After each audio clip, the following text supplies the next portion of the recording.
So you guys ready to put the tinfoil hat on? Let's do it. Now, here's my theory on this, right? So that's when the economy collapsed, and then I couldn't get a job, and I was like, wow, this college thing really paid off. Then I got the call one day. It was like my friend's mom was like, hey, you really serious about moving out to California? So I was like, hell yeah, I just can't afford it. And she's like, look, you guys can live in our spot. Just try to press on and figure out what we could do to make everything work. And then I tried a bunch of different stuff. Eventually fell into randomly quitting my job and then trying to figure out how to use a camera for a year. Around that same time, we wound up meeting the crew from Hoonigan. Brian was like, yeah, come on down, like this date here, this time. And I sat outside of his trailer. I was like sitting out there for like hours, and then like I was like, yo, is this dude gonna come out, you know? And like, oh, what are you doing here? And I was like, yo, you set this meeting, dude. And he's like, oh shit. He's like, okay, well, just give me a minute. And like 4 hours later. What's the sketchiest in that yard? What's the sketchiest it's been, or the time that you're like, oh shit, this might go real bad? One time that went real bad. That's right over his shoulder is a great one for you to look at. Ladies and gentlemen, we have breaking news here. We've been talking about this SEMA thing for a little bit. Welcome back. Another episode of Oil and Whiskey. This week, we got none other than Mister Zachary himself, brought to you by WeatherTech. WeatherTech's roof basket increases vehicle storage capacity, so you never need to pick up and choose which essentials to leave behind. Storing gear on top frees up space inside your vehicle, which means more legroom and a more comfortable road trip. It also means you can take more with one vehicle rather than having to bring two. Who has time or gas money for that? Transforms your vehicle into a true travel rig. Perfect for outdoorsmen, overlanders, off-roaders, and everyday trailblazers. Great for hauling duffel bags, coolers, camping, sports equipment, and more. It has a unique modular design so you can size up or size down, make it wider, longer, etc., depending on your cargo carrying needs or if you want to move it to a larger or smaller vehicle. Roof basket is made from high-strength plastic that's durable and designed for years of use. It won't rust, chip, or corrode like other metal roof carriers. It's 100% made in the USA, so you can be assured of its quality. Go to weathertech.com and check out the roof basket today. Zac Mertens. Well, thank you for having me, sir. Mertens. It's kind of, I like to put a little redneck on it, a little Mertens. You kind of got to, you got to sprinkle some sauce, otherwise it just sounds really Dutch. The appropriate way I think you're supposed to say it. Dutch. You can handle the redneck side. Yeah, I can. That's honestly really that's a great segue, because I've been looking forward to doing this episode. We got to meet each other for the very first time today. We did some fun car things and walk around and some good media. I was always wanting to know, because I knew of you as the only one on Hoonigan that spoke a little more of my language and seemed to be into all the things that I am into. Oh, well, so I wanted to know. That's not a compliment. We bonded today. I take it as a compliment because I like those things. You know what I mean? No, you know what's funny about that is the best part about the original setup at Hoonigan, right? And that we all loved is we always call ourselves it was kind of like a street gang, but it was like the Wu-Tang Clan of car culture because everybody had their own thing. Okay. And Brian was really Brian could see the top-down vision of this is perfect because you got your guys that are into JDM stuff, drifting, German car stuff, whatever, and then they're we needed a rednecky truck guy, and this is perfect, It really, really worked, and it was I wondered for a while of was that purposeful, and I also then questioned dude, is it authentic? Dude, is he playing a character? Or are you that way? But then very quickly I was like, oh yeah, he's just that way. No, I like V8s. I'm very, very steadfast in that. I don't know why. There's just something about this sound and the just raw violence. Other stuff's cool. I can respect other builds and shit, but there's just something so fucking badass when you just got a big ass cam and a lot of displacement and just thumping away. Yep. Well, I want to know about the origin story, because you're a SoCal guy now. You've lived a little bit of everywhere, but SoCal's starting to wipe some of the redneck off, and you're getting a little Cali, right? But it's still under there. I could have sworn, watching all his Instagram and then seeing him, he was from Australia. It's burnouts. Yes. Big, huge motors through the hood. There's a lot of crossover between bogan culture and where I grew up. You know what I mean? Australian rednecks are great. They're hilarious and always a lot of fun. They like to crush cheap beer, Yep. and do big nasty burnouts, and they still love stupid fucking blowers through the hood. You know, Well, let's face it. Country is mechanical country, regardless of geographical location. Country is country. there's something that breeds it when you don't have like a bunch of people all on top of one another, and you know you can do things where you can get away with some stuff, right? And it works a little better, right? And it molds to that. You know, the community kind of matches it, right? Yeah, that's just kind of, you know, that's how it works. But yeah, Why do you think it is? It's interesting you talk about that when you have more space to spread out. Because I've talked about it before. That's the problem that's wrong with Southern California is the people. Too many people. There's just too many people. yeah. But why does less civilization make people generally more civilized? Well, usually because, well, you got to rely on one another, and then also usually everybody has guns too. You know what I mean? So like you can protect one another. It's when you know what? Here's the thing. I think there's actual like studies on this. Don't quote me because I'm not that smart, right? But you know, there's studies that show, and you can see it in real life, in real time, where when there's a ton of people, like people aren't saying hi to one another. You know, it's like you're just kind of like trying to stay out of everybody's way, right? Whereas like you live in a really small town, you're waving everybody as you drive by. You know, there's a community aspect, and there's kind of like that tribal aspect. And I think that there's some sort of science that shows it's like when it gets to a certain number of people, it starts getting too big, that dwindles rapidly. Now, You go too crowded, too many people. You're don't fighting like for space. people. You're fighting for space. Yeah. Like it not. I think subconsciously, but subconsciously, you're kind of like. Mm-hmm. You're starting to get a little close. yeah, inherently, and yeah, you're fucking living on top of one another. I mean, it is wild, but like Southern California is pretty sick. I mean, yeah, there's a lot of shitty parts to it, like taxes, the price of everything, some of the governing bodies, but you know we don't have to get in all that. I don't need to be on some list right now, but I'm already in enough You've trouble been on as it that is. list, dude. Yeah, I know. But you know, there's just I don't know. There's a lot of cool stuff, like being able. Obviously, weather is sick, right? You walk outside, you're wearing a T-shirt, and you're like, I'm not going to sweat. I could just wear pants today. I can wear shorts. I don't know. Just wear some flip-flops, right? The beach is right there. Some mountains are right there. It's really pretty. There's tons of good-looking girls, you know? Like, Yeah. I'm sure there's a lot of pretty guys, too, just not really paying attention to that aspect of it. But, like, you know, in spots like where my shop's at, Huntington Beach, right? There's still... If you're outside looking in, there's a lot of bad rap for California, right? But there's like most of California is pretty rad folks, especially out in the desert, you know, and like, you know, there's people that love to do the same stuff that we do. And then Huntington Beach is that like last holdout where they're like, fuck yeah, man, what you got in that thing? like there's no reason that, Before the Teslas. oh yeah, I mean, like, look, none of my vehicles are legal whatsoever, right? And they're all really loud. If I drive my K5 around anywhere, like most people are like, how do you get by driving that thing in California and not get arrested all the time? But it's usually because cops are like, hell yeah, dude. Yeah. Because it's like they can respect it, you know, and like they get it, you know. Also, if you're driving like a banged up G35 with like straight pipes and shit, you know, you're probably going to get slammed on that hood. Yeah. You're probably doing something illegal anyways. Yeah, you know, or like a stolen Hellcat. I don't know, you know.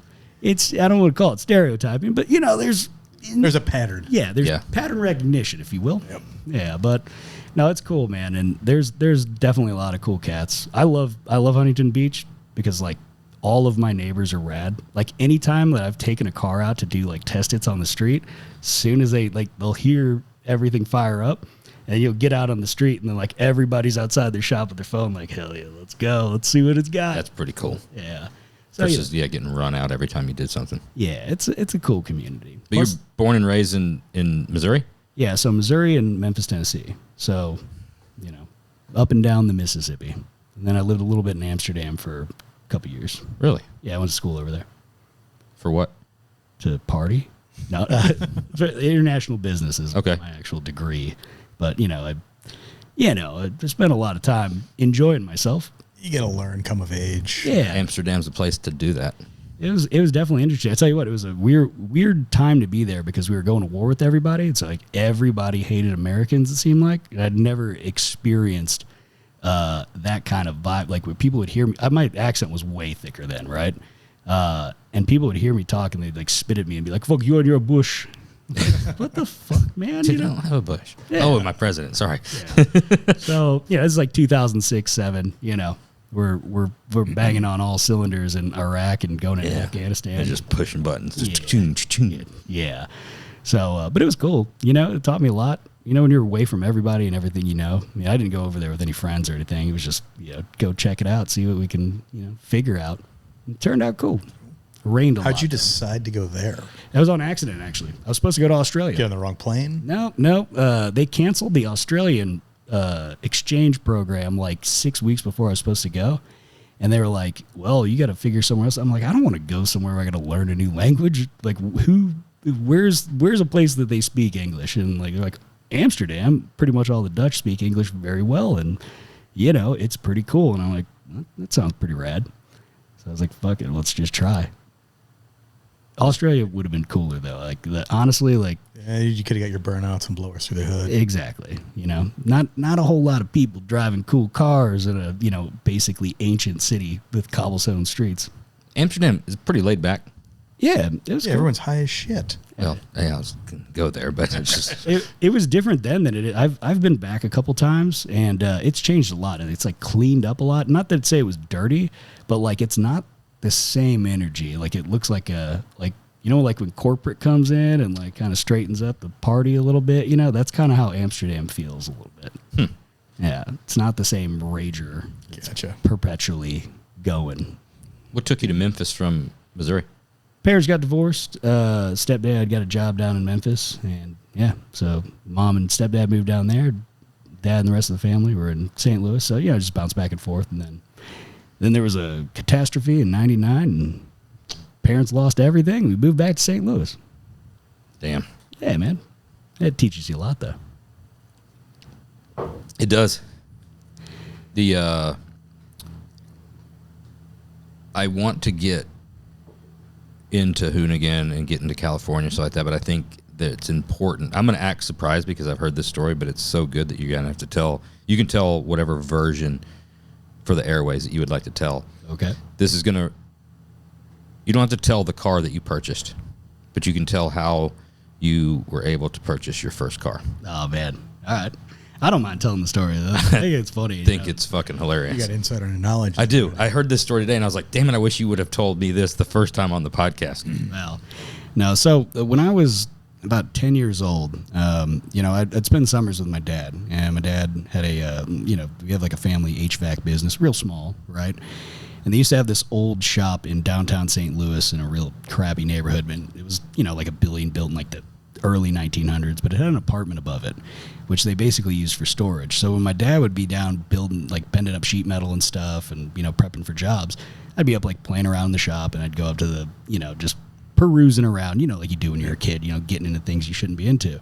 Well, I found this closet that was filled with these cardboard boxes, and inside of those cardboard boxes were just like stacks of Playboys and Penthouses and like club magazines. Sweet. How old were you at this time? Like 10. So, of course, being It's a treasure chest. yes, I basically struck gold. It was like in There Will Be Blood, when that like huge one. Yeah. So then I basically started, I'd sneak out a couple every day, right? And so then I go back to Memphis with like a duffel bag full of nudie mags, right? It was like vintage, like 50s, 60s, or... Well, actually, in those boxes, I feel really bad about this, but like it went back to like the 50s, because I think it was like my grandpa's, and then it was like everybody always had like subscriptions, but they kept all of them. So like I never took any of the really old ones. Like I'm more of like I grew up in the era where Pam Anderson and like Carmen Electra were, right. So, but yeah, like so. I would go back to school, and you're obviously like showing friends and stuff, and like people like, oh, where'd you get that? Like I want one of those, and then like I jokingly was like, oh, I'll sell it to you for $50, and then some kid came up with that $50, and I was like, oh, I got something here. So I basically started selling those, and then figured out that I could get more if I was like, hey, you buy 3 magazines, you can get it for $100, right? And that worked out pretty good, because the school I went to, there was some, the neighborhood was pretty nice. So there's some kids with some cake. And I grew up poor. So, this was a good setup, right? It's And 100% profit too. You have nothing in. yeah, exactly. It's a really good business model of So I kept doing that, and then I started figuring out, like, my parents got one of the Dish Network satellite dishes, like when they first came out, right? And then when you got those, you got all the channels. And my mom and stepdad were like out at the casino like one Friday night, so I'm there home alone, and I happened to stumble upon Cinemax. And then I got the wise idea to record it so I could show my one friend, like, this is what I found, dude, And then I can't remember how it came about, but like it was the same thing of like people like, oh, like get me one of those, So I was like, tell you what. So then I started selling the videotapes, and then I started doing like combo deals with like 2 magazines and like a VHS for like, and this is like $150. Wait, This like is saran wrapped and shrink wrapped? oh no, not even. That would have been better. Like packaging, if I would have figured that out, I think we really could have got somewhere. But no, it wound up like it was banging, and for like a couple of years, right? And then it all came to an end when I came home from school, and these like my 3 best customers were these like 3 completely degenerate kids. Like they're 3 brothers. They just destroy everything kind of guys. You know what I mean? Yep. They were my best customers. Well, they got caught. I guess their mom found like a Zippo lighter or something, and then she goes rifling through all their stuff, and she's finding like all sorts of contraband, like butterfly knives, like nudie mags, like basically everything you shouldn't have as like a the early teen or like not even teen boy. So they rat me out saying that I sold them all this stuff. So she goes, my mom, so they're there waiting for me when I get home from school, and mom was like, hey, she wants to talk to you. And then, she was like, you sold my son all this stuff. I was like, wait, no, I sold the Playboy, right? And, she was like, you sold my kids porn. And I was like, hold on. I pumped the brakes. It's Playboy. It's not a big deal. So I was like, look, go give her the money back. So I went upstairs in my room and like broke off $40 and I gave it back to her. And then like you could see her just like boiling over. So she like clearly left to just go beat her kids, right? Like it was very clear what was about to go down. And my mom was actually impressed. She's like, why? Like you made $40. And I was like, nah, I made a lot more. And so I had this shoebox, like an old Nike shoebox that was just crammed full of cash. And I showed it to her, and she was like, holy shit. Like, she was like, look, I'm not mad at you. This is really impressive, but you can't do this anymore. So she went and she's like, here's what we're going to do. So she went and invested the money for me. And then by the time I turned 16, I was able to buy my first car, which was a Mustang Cobra. But it was like one of the slow ones. It was like It's pretty awesome. Tell me that's not an amazing story. It's an amazing story. it was good times, but that car impressive. basically would be the death of me. Not death. I mean, it was just like it was so expensive to keep up with. You're working a $5.50 an hour job, trying to like pay for gas, crazy insurance, Probably and a then, lot of rear tires.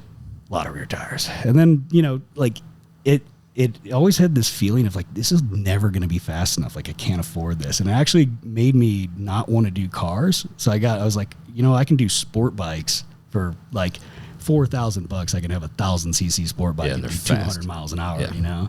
So that kind of converted me over to motorcycles for a lot of years, actually, until I got to Hoonigan, and Brian was like, you should build a car and you should build a truck. I wanted an El Camino, but I couldn't afford it at the time, because like El Caminos were like sky high, like 2017, 18. Country redneck. Yeah. Super redneck. Well, I want something I could throw the bike in the back of, because like I just rode campers. What was your first street bike? When you sold the Cobra, what was the first?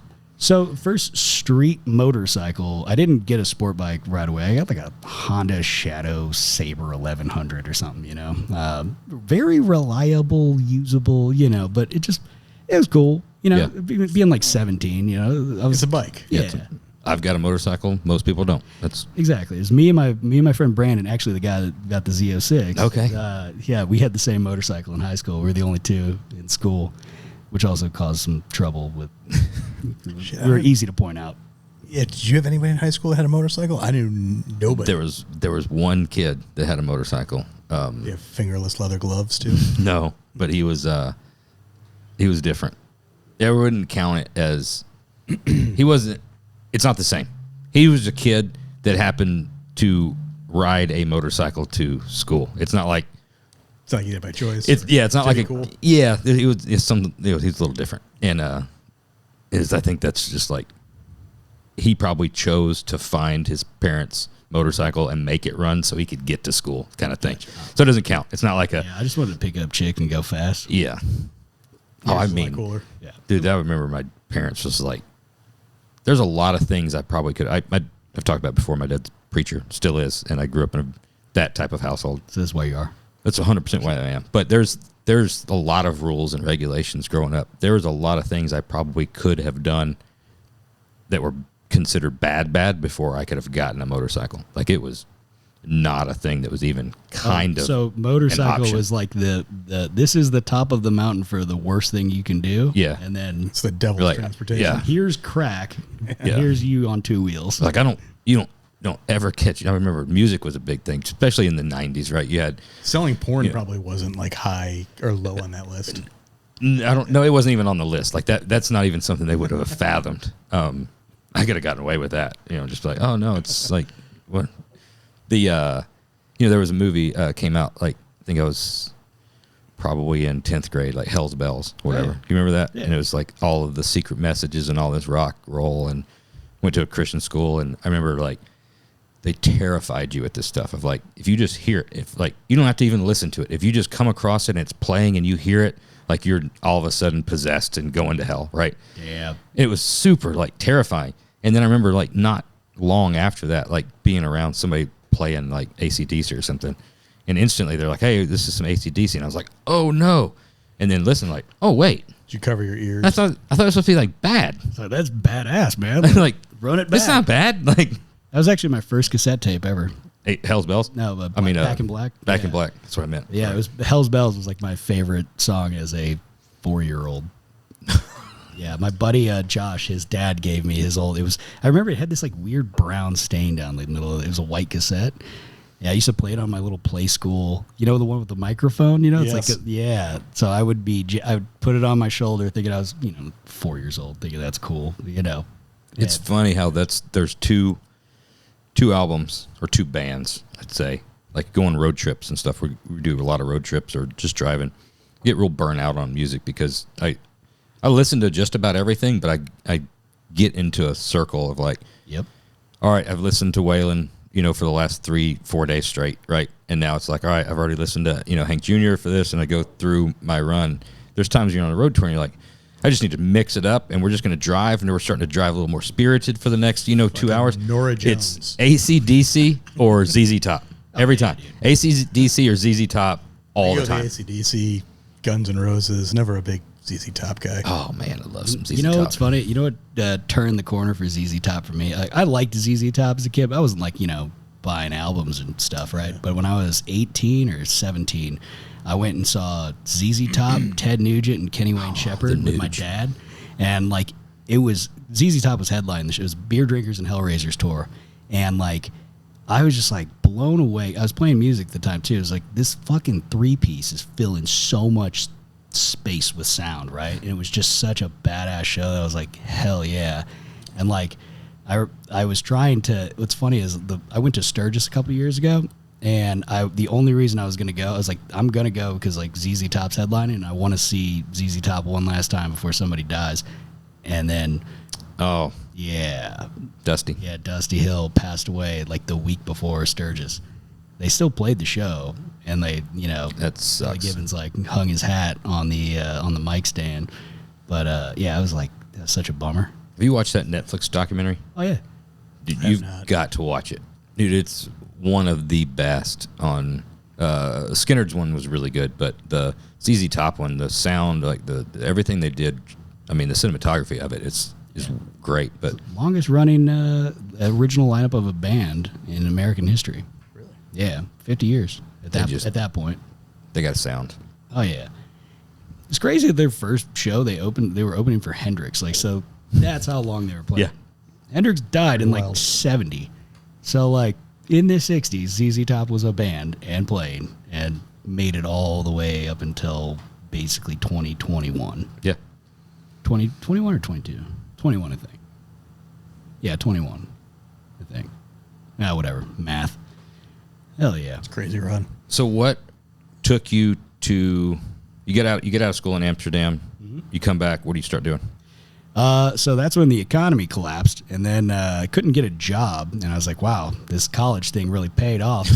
And so then I was like trying to just figure out what I was going to do. I even applied for naval OCS because I thought flying fighter jets would be badass, right? Pretty cool. And I went through the whole application process and the testing and stuff. And they're like, cool, man. Like, hey, man, you tested high enough. Like, you can pick whatever you want to fly, man. Last step is the background check. And I was like, cool. And then I admitted to having some arrest, which not for like bad stuff, but like I threw a kegger at my house and had a burnout competition in the driveway at 2 a.m. And the cops got called. And I, that was like held you out. Yeah. So, but it wasn't even like a credit for you. Yeah, it wasn't on my record though, right? But I admitted to it, and he's like, "Dude, we can't take you." This is before. I mean, now I feel like they're pretty lax on stuff because they need signups. But like then, it was like, "Dude, you can't be an officer if you've admitted to an arrest." Even though it's like, "Dude, it's not on your record." Like I couldn't even find it. I figured they'd be able to find it because it's like you're in the government. There's probably access to all sorts of stuff. I'm starting to find a significant, and no judgment because it's quite similar to my life choices, but from the selling of the adult material to a motorcycle to run into Amsterdam to then want to be you've done a lot of things for the opposite sex. Yeah. In pursuit of I mean, but also like also I like going real fast. I truly find peace and solace at speed, like I don't know why, but it feels really comfortable, right? And it really like kind of boils me, especially like in Los Angeles traffic, like being behind people that are slow or just there's nothing that like it just makes me so tense, but like if I can go real fast, like I feel real calm. But that's a stretch, dude. Like, I don't like being in traffic or waiting in line. But a fighter pilot, that's the opposite end of the spectrum. Like those dudes are fucking legit. Yeah, that shit's a different fucking breed. You might have had it, maybe you did. Well, yeah, maybe, but I don't know. We'll never know because I couldn't get the opportunity. I'm a little bit too old now, I feel like. But I would love to go and experience it, like even in like riding the back seat, like it looks. Got to be it looks bad, terrifying. I'd probably puke. Yeah, I would blackout. Yeah, I can't imagine. I mean, similar like to F1. At the speed at which your mind has to be working to make those decisions. It would be interesting for a short period of time to be in control, be perfectly calm, being in control of a fighter. Not. Oh yeah, well those dudes have to be on, and it's like long stretches too. Like they're you got to be up in the air like on patrol or whatever, and there's not that much shit to hit up there though. You don't have to. True. Imagine getting in a dogfight though. It seems like it'd be like it's like keeping your just the spatial awareness, and especially that'd throw me off pretty bad. That's where I'd be puking. Yeah, but no, you're saying like you find that in the pursuit of Tang, that's generally. Fortunately and unfortunately, that seems like fun, would be super cool. The bonus is, I bet they think it's cool too. Oh yeah, of course. I mean, realistically though, like, isn't that like the entire origin of everything on Earth? Like that's the cool stuff. Our species is like, I mean, at our very core, it's about like, what can I do to procreate? I mean, like, let's face it, if we could live in a cardboard box, and chicks would like not be completely repulsed by it, Yeah, I would say the cool stuff because there's a lot of things, especially in the last probably 30 years, that were not created in the pursuit of that. I mean, fair. Yeah. Yeah.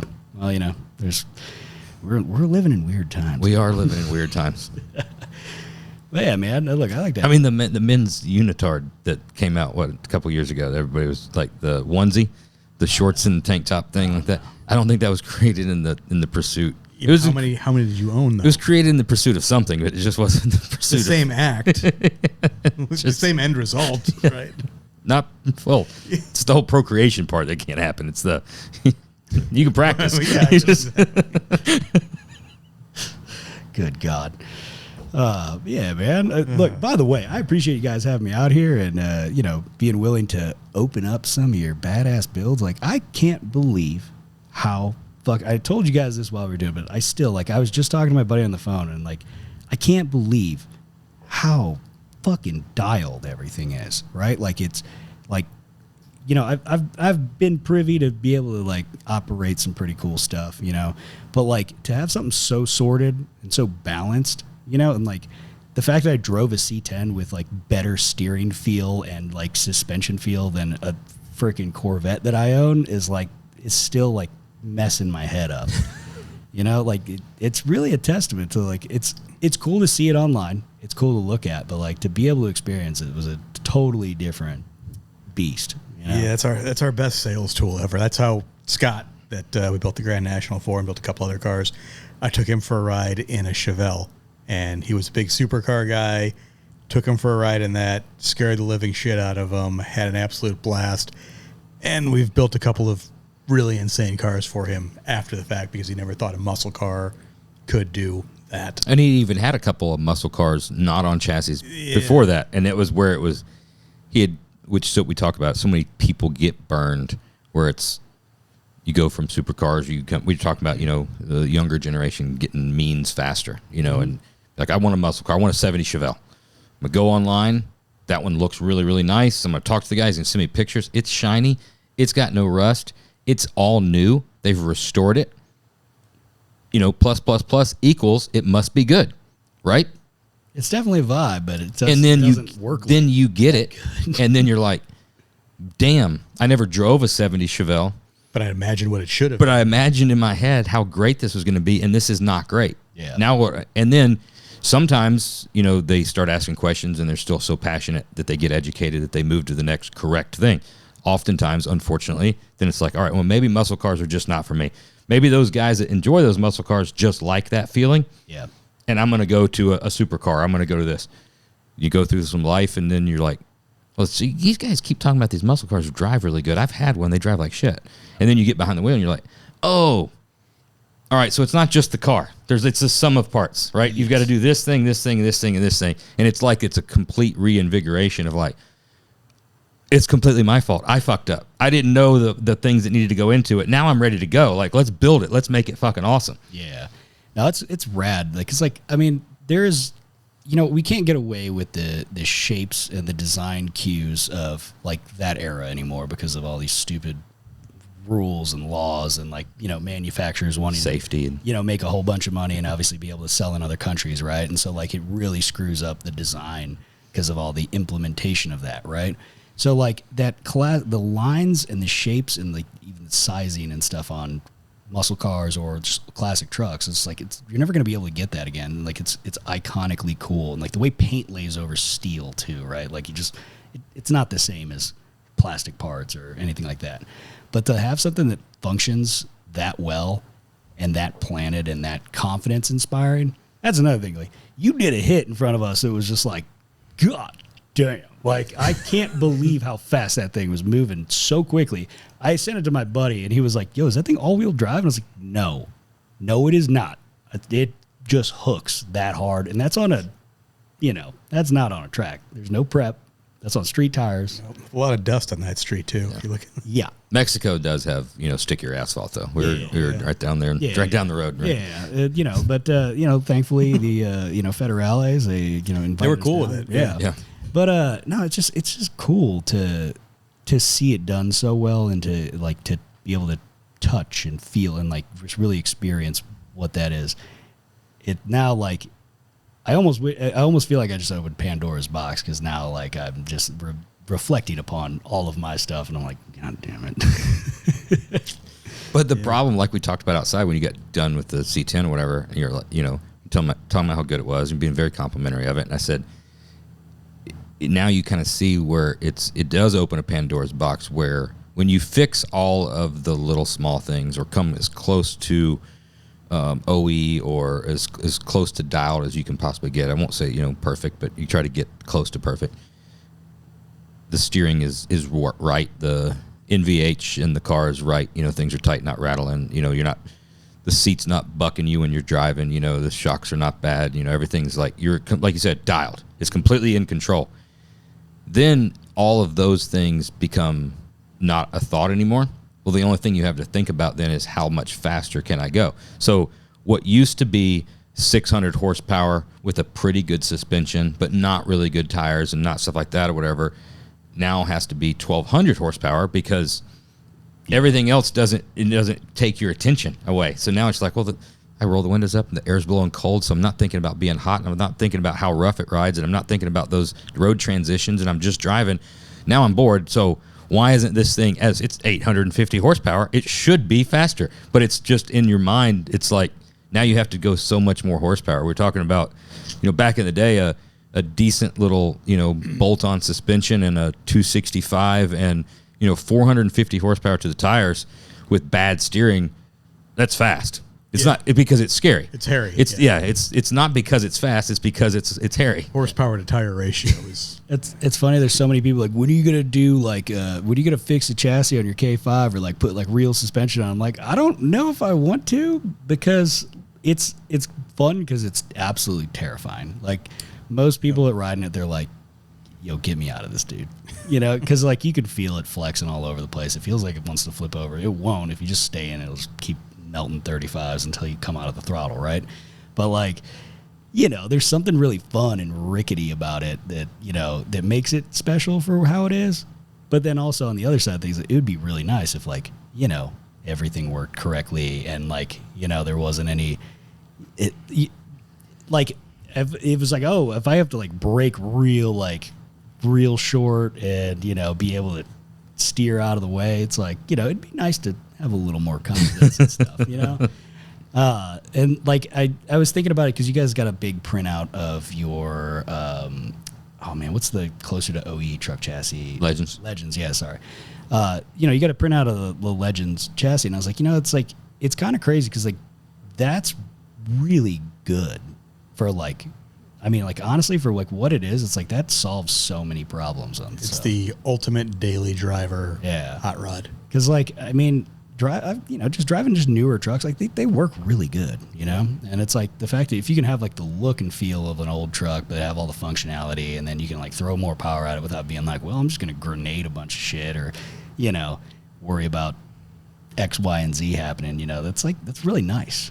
You know? I will say, I mean, it's obviously your truck is making significantly more power, but the amount of customers that have had the Legends trucks that we've built or bought chassis that have done the LT4, and then Jeremy's personal truck that was the prototype version of this, it's got an LT4.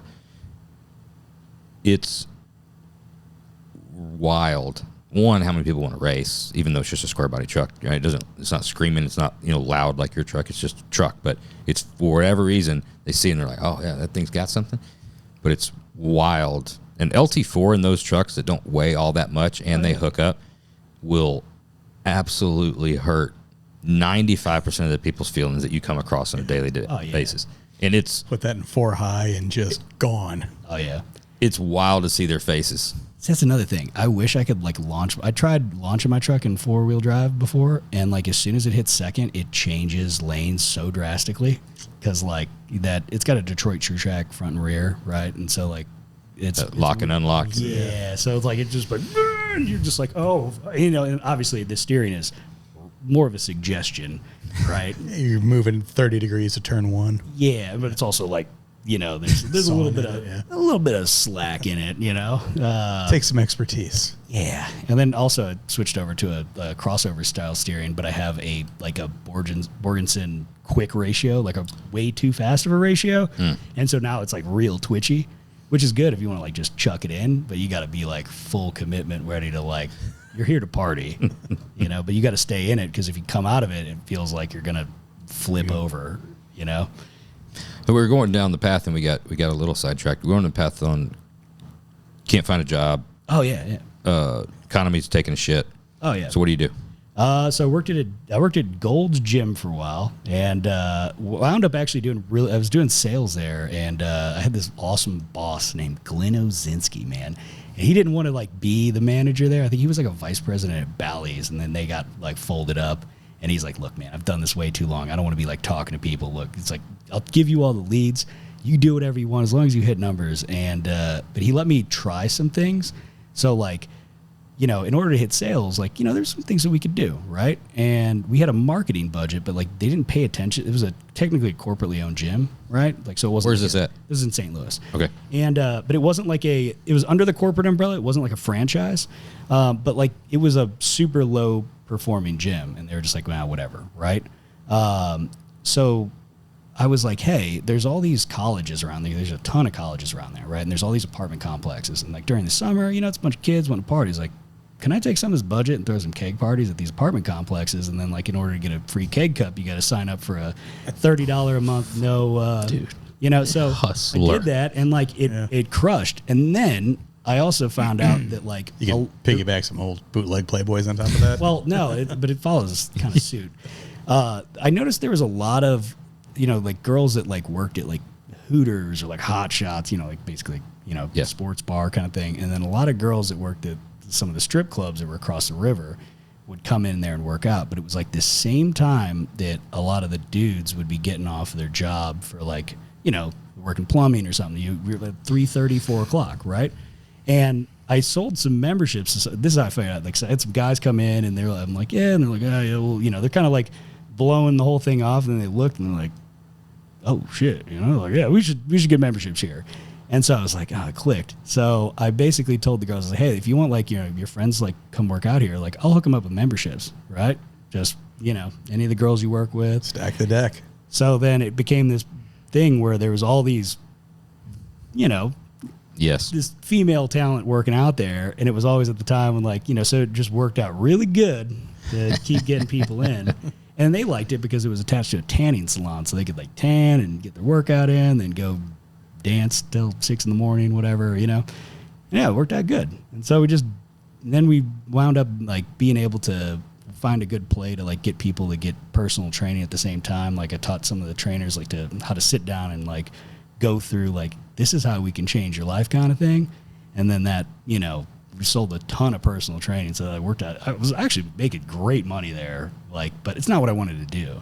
You know, like when my last class of college, right, I had come out to California because my high school friend had moved out here and, you know, stayed for like 3 weeks. And I was like, this is awesome, right? Like there's something totally different. You know, I could say some completely cockamamie idea, you know, and no, like there weren't people like, that's ridiculous. Like you'll never make it. Like that's, you know, there was none of that talk. It was like, oh dude, I got a cousin that does something like that. You guys should meet, you know? And so like, I was like, I want to be there, but I couldn't afford it. Right. Cause you know, California's not cheap. no, like compared to Missouri, like I think like my apartment in Missouri was like $300 a month, you know? And like, that's like, you know, in California, especially anywhere close to the beach, it's like you're not getting in for, especially at that time. This is like 13 years ago, so it's like you're not getting in for less than at that time $1,200 for like a studio in like a just crap little place with no parking, kind of, you know. So I basically went home, and then that's when I worked at the gym and saved every dollar I could. I moved back in with my mom and stepdad, you know, and you know that was cool. Like they're fine. It's not like they're weird parents or anything. And yeah, and just then I got the call one day. It was like my friend's mom was like, hey, you really serious about moving out to California? So I think Dylan needs a friend. So I was like, hell yeah, I just can't afford it. And she's like, look, you guys can live in our spot. Like they had bought 2 condos in Long Beach, and one of them was like a really nice, they came up hard because it was like economy collapsed. They just built this brand new building, couldn't fill the last like couple units. So they got it at like a steal, like an impossibly good deal. So she was like, you guys can like live in there a couple months and figure out a place to live, and then, you know, at least give you a head start. So yeah, it just started like that. It basically found a way to ship my sport bike out, and then whatever the date that it was going to land, that's when I just booked a flight. Did you have a job lined up or anything? Any direction? No, I did not. But I had like 60 grand saved up, which I thought would be a lot more runway than it was. And I figured we'd go and figure out. Also, too, like, I figured they were like, yo, if you want to like work at Gold's, you know, they had the corporate gyms here. The Long Beach was a corporate one, and obviously there's Venice. But I tried doing that for like 2 weeks, and I was like, this ain't it. Like, this is not why I'm here. So we just, you know, just try to press on and figure out what we could do to make everything work, and then, you know, tried a bunch of different stuff, and then eventually fell into randomly quitting my job and then trying to figure out how to use a camera for a year. Just Yeah, like so I was teaching yourself how to do it. Yeah, well, luckily I had some friends that were really great at it, right? And I had some like really awesome mentors that taught me so much, and they saw I was dedicated to it, you know, because I was going to dedicate every waking hour to learning that, right?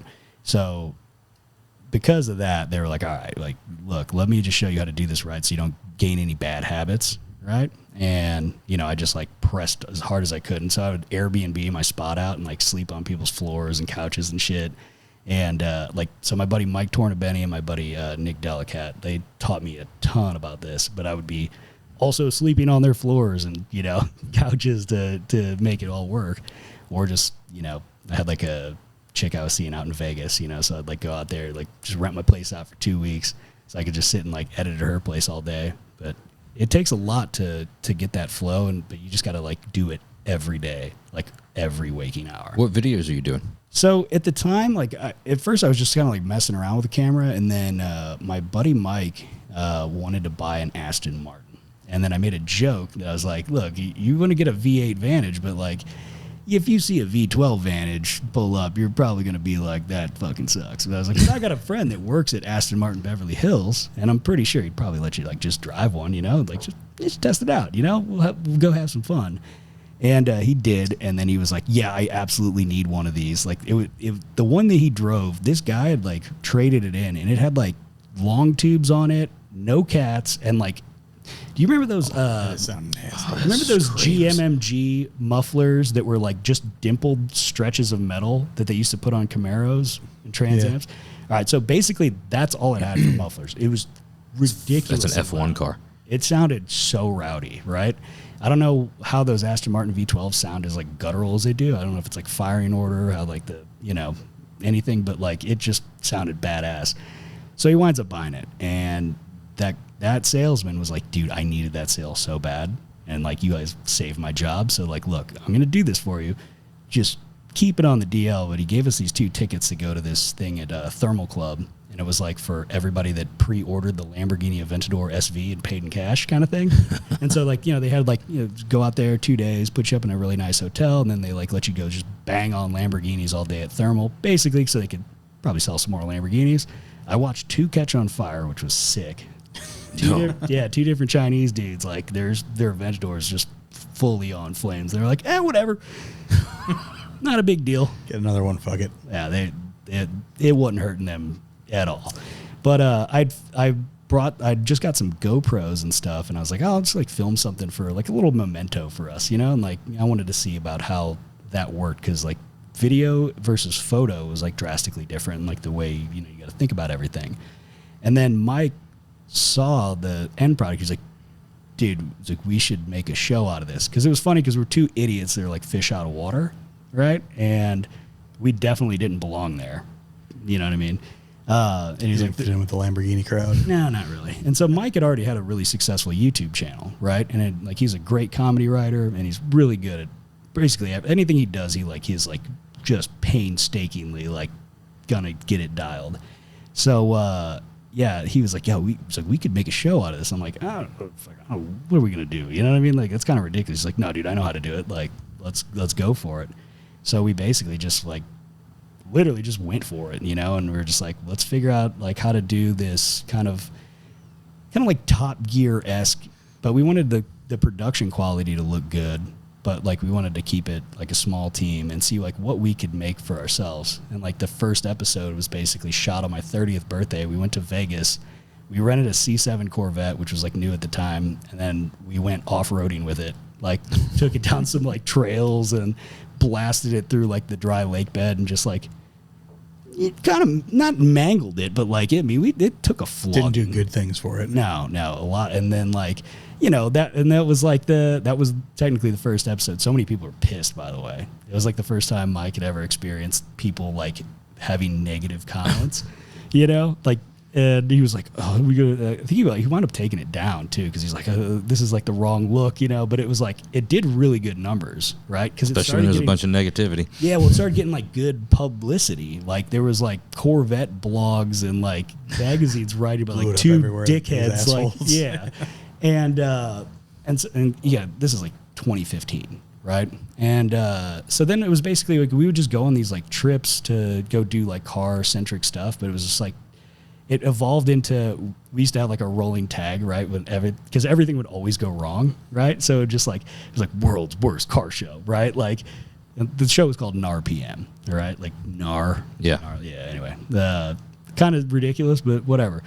And, but yeah, so we did that for a while. It was super fun, but then it started getting really expensive, as, you know, anything car related does. Yep. And that's also at the same time that they kicked on the algorithm for YouTube. So like it went from like our videos would do like 500,000 views or so, you know, and this was like this is not like paid stuff. And like, it's just like putting it out there and people just like really enjoyed it and they would share it.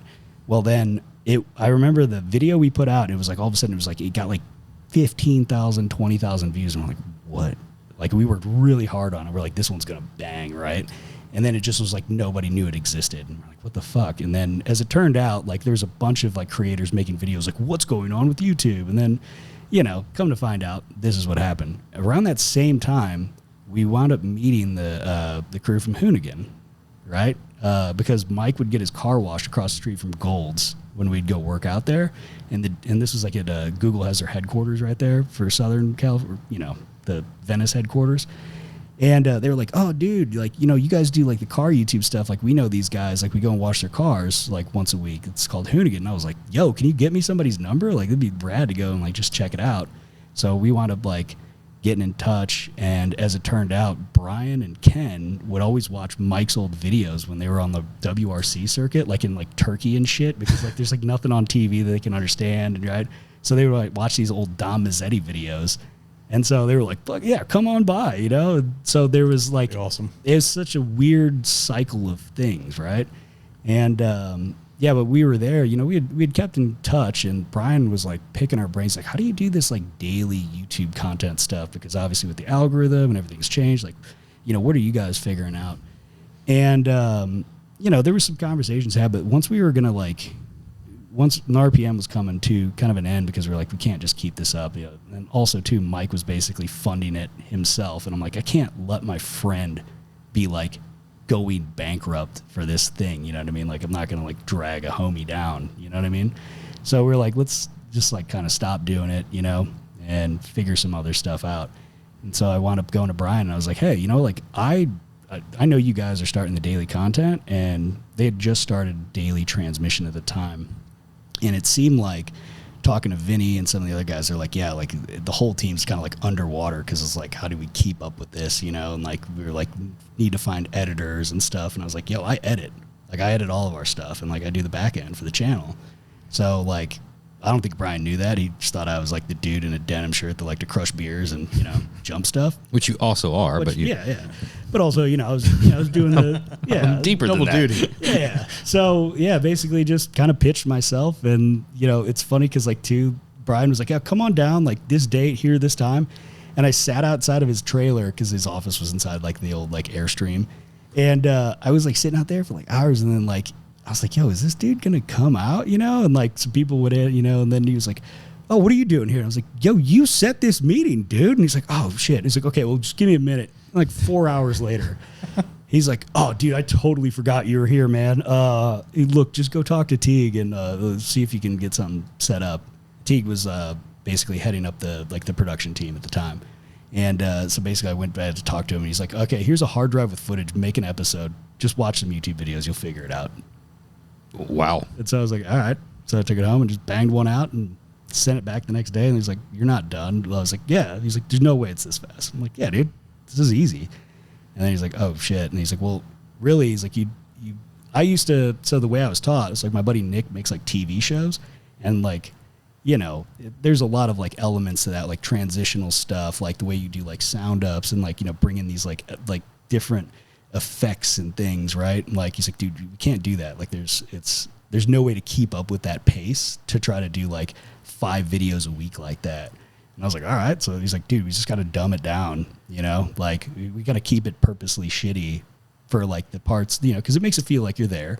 And then we keep the beauty parts and the action really dope. And I was like, oh, sick. All right. Way Cut all easier. your work in half. Yeah. So yeah, I mean, that's basically how I got on board there. That was a really long-winded explanation. That's exactly what this is all about. That's fucking amazing. We're always amazed in that transition story, like it's the next thing, who be in the right place at the right time, and it's wild how that. I wanted to go. You talk about the algorithm. Explain to me what especially in those early days, because technically, obviously, and I'm this, way more than I do, so I'm dumb talking about this, but technically, the algorithm should, in theory, be promoting content to an individual user that he or she should be already interested in. I think the main goal of the algorithm is, the reason they did that is so they could place ads, right? Like, and they need content to be published like nonstop, and they need it to be like kind of like distilled down to where it's like where, because they do like if you're going to buy ads for YouTube, if you're like some like huge conglomerate, right? It's like you don't pick the videos that you're just basically, it's like an auction, And so that was, I think, the original like purpose of it. And when it began, it was serving the companies or the channels it was serving were like ones that were dumping content out. Like, so if you had like an hour-long vlog unedited of you just doing random bullshit and you were pumping one out like every day, some people 2 a day, those people were growing crazy fast. Like, I know some very specific people that came up and like grew like 1 million subscribers in like a few months because that's what they were doing. And it was like, how is this trash doing so well, right? They're just looking at volume and eyeballs. It was volume. So much volume for the ads. Yeah, and also at the same time, there was a big stink raised about YouTube from all of the like NBC, CBS, all that, right? But then like that's the exact time you started seeing them really dive into YouTube, and they were like, they have a full production mechanism where they're like just dumping out like 17, 20 videos a day, where it's like a cut downs of like news segments, all this stuff, right? And you started seeing those channels like go from kind of nothing to just like ballooning. But it was all content that was already in the can anyway. Basically, yeah. So it's like repurposing all this stuff of like TV shows, stuff they shot, and again, I'm no expert on this, and like really it seems like nobody actually knows, because even through the Hoonigan days we had like a dedicated YouTube rep that was supposed to be like our inside person.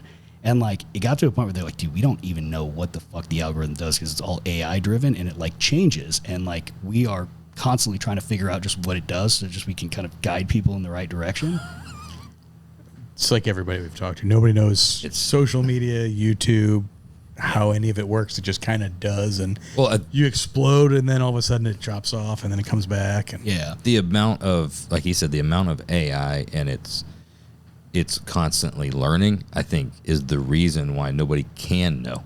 Yeah. Because whatever you think you might have figured out today, it's completely different tomorrow, and next week it's a different landscape. There's some channels that seem to get like caught in the, it's like they catch this insane wave, right? And it seems like nothing they put out can fail. And like, which I like, hey, I'd support anybody creating, just like going for their dreams, right? Like, it's a big fucking leap to do that and to trust yourself to just be like, I'm gonna do this no matter what, right? So like, this is not me talking shit on any channels, but it does seem like some people, like, no matter what they do, will just be like, 1 million views first day, all good, like, and it just like perpetually grows. Yeah. I look at a lot of like like even if you go back to some people's channels, you'll see like, it seems like almost every channel has like a cutoff point, right? Where for most of their videos, you'll see some stuff that just like blows out, and it's like crazy views. But for the most part, it seems like there's a consistency on where the views stop, right? They're all 20,000 or 500,000. Or like there's like a 5 million, 5 million, 5 million, 5 million, 4.9, that's like right there. And, like we saw that a lot at Hoonigan. Now, doing it myself, which a big reason I wanted to do it was like, so I could actually like get in the trenches and see what it's like to be like a creator from the ground up. You don't see what kind of like struggles they go through, because I help a lot of creators with like getting people deals and stuff, because, business development's kind of my thing. But like, you got to know what they're going through. You got to know what, like, what's happening. And, even with mine, like I've seen a rhythm that was like, it'd be like consistency here. And And then there was one thing I did. I remember there's one video I put out that had a belt-fed machine gun, and it wasn't even firing, but it was like shown as B-roll because like Silencer Co. was a title sponsor of Burnout Wars in the first year, and they had an M243, you know, with a fake belt of ammo, you know, chambered up in it, just like at their booth. And that video, when it started out, it was like cranking, like it was going to be like my best video. And then at 12 hours, views completely stopped, and it never grew from there, right? And then after that, where my videos were doing like roughly like 100K, was basically average, it dropped down to like 50, 40. And then I had to like bust ass to like climb back out of that hole. But then I noticed it's like the views will just basically, you know, there'll be like stretches where it'll just stop it almost like dead on the exact same, like within like 1,000 views, like for stretches, you know. And then maybe there's something I try to do that's like new, and then like that gets a little more traction, you know. And like if you look at like the watch time, engagement rates and stuff, like comments, like it doesn't really make sense to like, it seems like, okay, if that is like what they're basing it off of, then why is this one so low when comparatively it's got like 3x the comments of like a video that's got double the views or triple the views, you know what I mean? Like the watch time's like way higher too, you know? So it's like, I don't know what it is, but it seems like there's a point at which it's like, we're going to turn the tap off. You've had your share. Yeah.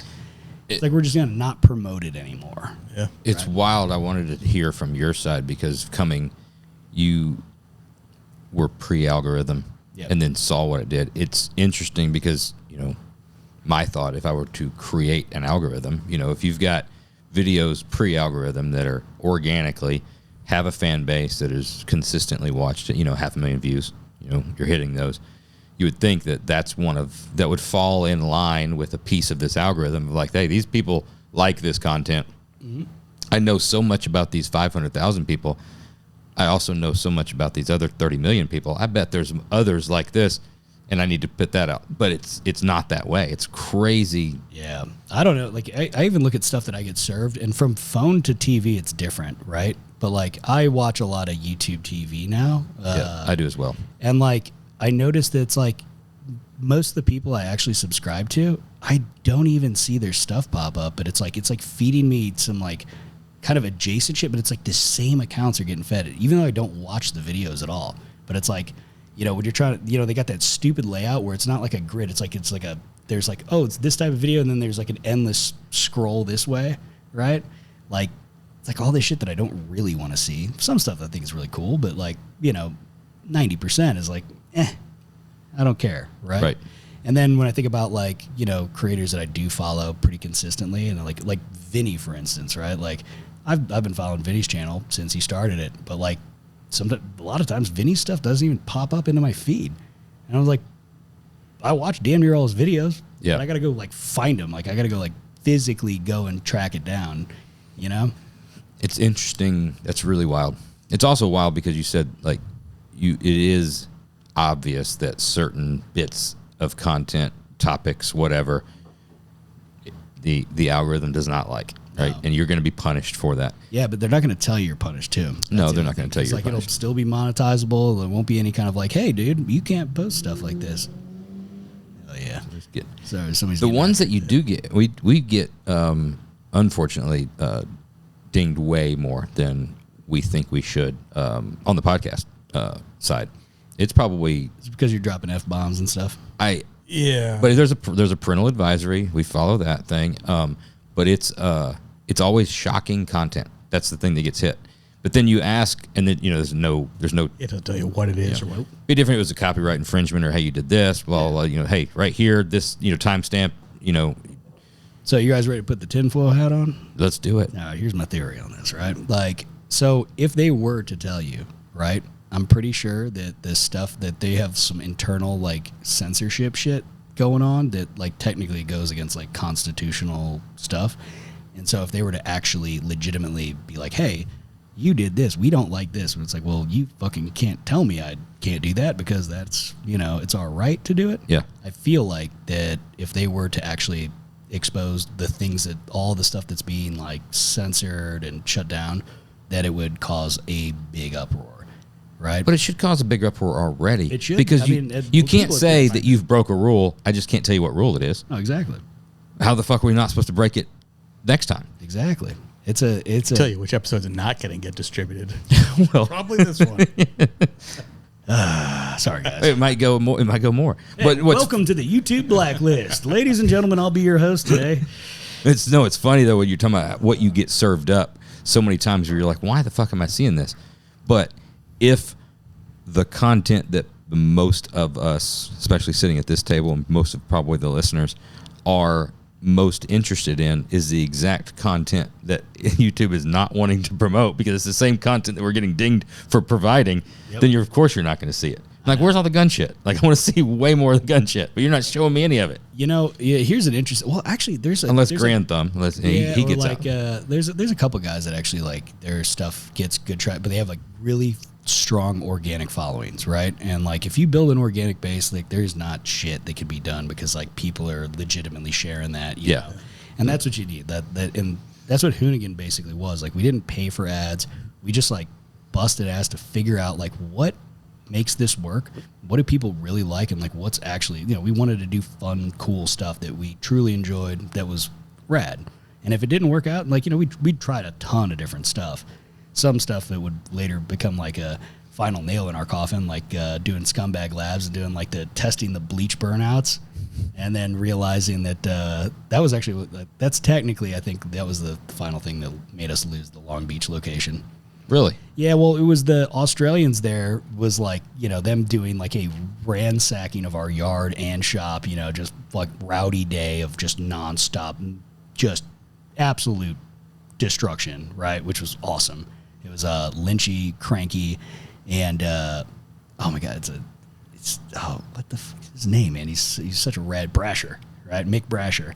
And but then that was like you know, police, fire departments getting called. You look like a nuke went off, right? And then, but the next episode that came out, that the day after we filmed that was the first Scumbag Labs. So we were testing if bleach actually makes your tires smoke more, right? So we're pouring bleach on the ground, doing burnouts. Well, in the middle of the yard was a big drain, like a storm drain. So, like, that was the thing I think they used against us to be like, these guys are causing, like, a chemical spill kind of thing. And you videotaped it. Yeah, it was definitely played behind everybody at a city council meeting on a big screen.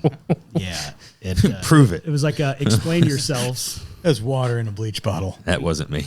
Yeah, so, but that was... they had been trying to like get the place shut down. It was really this like capital group that was trying to buy up buildings down there. And, you know, they'd kind of like assembled a group of people to be on their side and, you know, kind of go against Were you guys like the last holdout?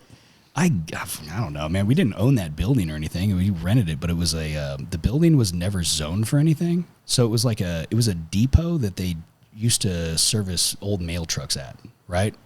But it'd been like that. And so, like, I guess it had never really been zoned. It got rented. You know, we were doing what we were doing there, but, you know, we were running all of our, like, shipping out of there, all production, design, all this, you know, basically everything Hoonigan except for, like, any of the Ken Block stuff other than, like, editing, you know what I mean, was all done out of there. So, like, that's how they figured they could, like, kneecap us. They were like, if you do any more of these burnouts and this shit, like, we are going to cripple your business. So that's eventually why we had to move to Compton there. Which Compton spot was cool, but just wasn't the same vibe, you know. It didn't have the danger of the loading dock and, you know. Plus, when everybody's so accustomed to a certain backdrop, when it changes, it's difficult. But I will say, it's kind of a good thing because, like, every single time we went to film, it was like this unshakable feeling that like something really terrible is going to happen because we were having to push people so much harder every single time because it was like, how are you going to one up this? Like, it got to the point where if you were going to come on the show, like if I'd be talking to somebody like, look, man, I'm just going to tell you straight up, dude, if you are not going to attempt to do manline or jump your car off the dock, like, or do something real wild, like, you just can't come. Like, everybody's seen some burnouts. Nobody gives a fuck. I don't care how cool you're. Like, your car has to be like if you guys brought something there, that's like different, right? But it's like most, you know, if it was like some spectacle of a build, like, yeah, that could work. Well, that's what you did the build biology stuff on too, of some of the stuff that was like, okay, well, of course they're not going to like jump it, right? And of course they're not going to burn it down because that gave us an option to actually like do like a detailed walkthrough without having the need for absolutely savage action, Right. But yeah, for like the action stuff for daily transmission, it was like, dude, you got to do something real bad. Like, I don't care, man. Like, if you don't, Did you ever push anybody too far? yeah, maybe. Inspired them to go too far? There was a lot of scumbagging, dude. Like, it was just like, dude, this isn't going to be an episode unless you step it up. So Put it on the roof. pull them panties up, brother. Like, let's get down, Like, it had to be, I mean, it got to the point where, like, people were just doing such wild shit. And, like, it looked cool. But, like, if you ever saw that lot in person, it's really small. Like, the width of the lot is, like, a little bit wider than this room. From the loading dock to the shipping container is maybe, I don't even think it's double the width of this room. Oh, wow. Yeah. That's tight. Yeah, it's real tight.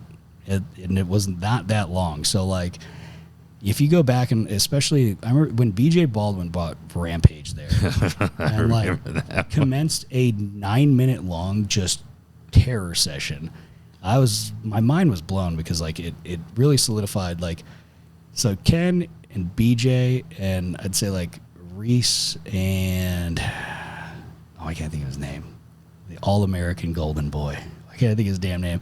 But, like, those are some of the best, like, dudes with car control I've ever seen. But, like, BJ was, like, he's whipping a gigantic truck with, like, very low visibility with, like, so much suspension roll. Yeah, dude. It was like, how is this dude? He didn't hit a single thing, and he just parked that thing on the limiter. Just wow, like, I remember that video. That was an awesome one. Yeah.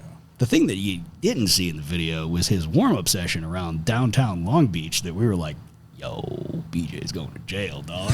Like, I was like, he does not care. Like, this dude he was like, yeah, I just gotta get the fluids warm, then just, like, goes out, and we thought he was just gonna go around the building, and then we were like, we hear just, what? And we were like, was this before or after Blake's drama? Wilkie's drama? What do you mean? Well, was this before or after Blake had already gotten arrested for getting shitty? This is all. This is after. Because, that came out, like, way before that. But yeah, we were like, we could hear it, and obviously, that truck's pretty loud, and it's pretty, like, bottled. And we were like, yo, he's going real far away, like, and you could hear him just on the just wide open. We're like, yo, he's driving around Long Beach in that thing, like, god damn, dude. I was like, I've never seen a person give less of a fuck. And they came in, he's like, all right, ready to go, let's get it. And it was like, yes. What's the sketchiest in that yard? What's the sketchiest it's been, or the time that you're like, oh shit, this might go real bad? One time that went real bad, there's the two twin brothers that are the car designers. Damn, I can't think of their name. Ilya? And Nikita from Oil Stain? Yes. And Nikita was just on. Oh, really? Yeah, just 2 or 3 weeks ago. Yeah, so, they went and they had that, what the hell was that? That Alfa Romeo, and it had basically, like, like a faux suspension lift, and it had some, like, knobbies on it that you would put on, like, a UTV, right? And I remember, it's funny because as we're going through the episode, me and Vinny are doing the walk around, and I'm like, yo, is this oil pan cast? And I was like, and it's in front of the cross member? He's like, yeah, like, makes it to where, you gotta, really be careful about pulling up too close to a parking bumper. And I was like, oh, and I made a joke about something about, shattering it or, about jumping the car. Kiss of death. So later we set the ramps up for him to jump, right? And he does the first one real, like, soft, and we're like, oh, dude, let's push the ramps. Like, you just gotta, just hit it a little faster. But, like, he went way faster, like, grabbed second gear and, like, launched this thing into the air. And, like, it just goes, boom. And we were like, oh, it just hits the ground. You hear the oil pan shatter and just oil's everywhere. And then it just rolls and just slams into the gate. And we were just, but it was like the post of the gate. And we were just like, like, I had a great video of it. It's probably on my Instagram. But yeah, like, Vinny just turns around and he's like, oh, and then it, like, cuts really fast.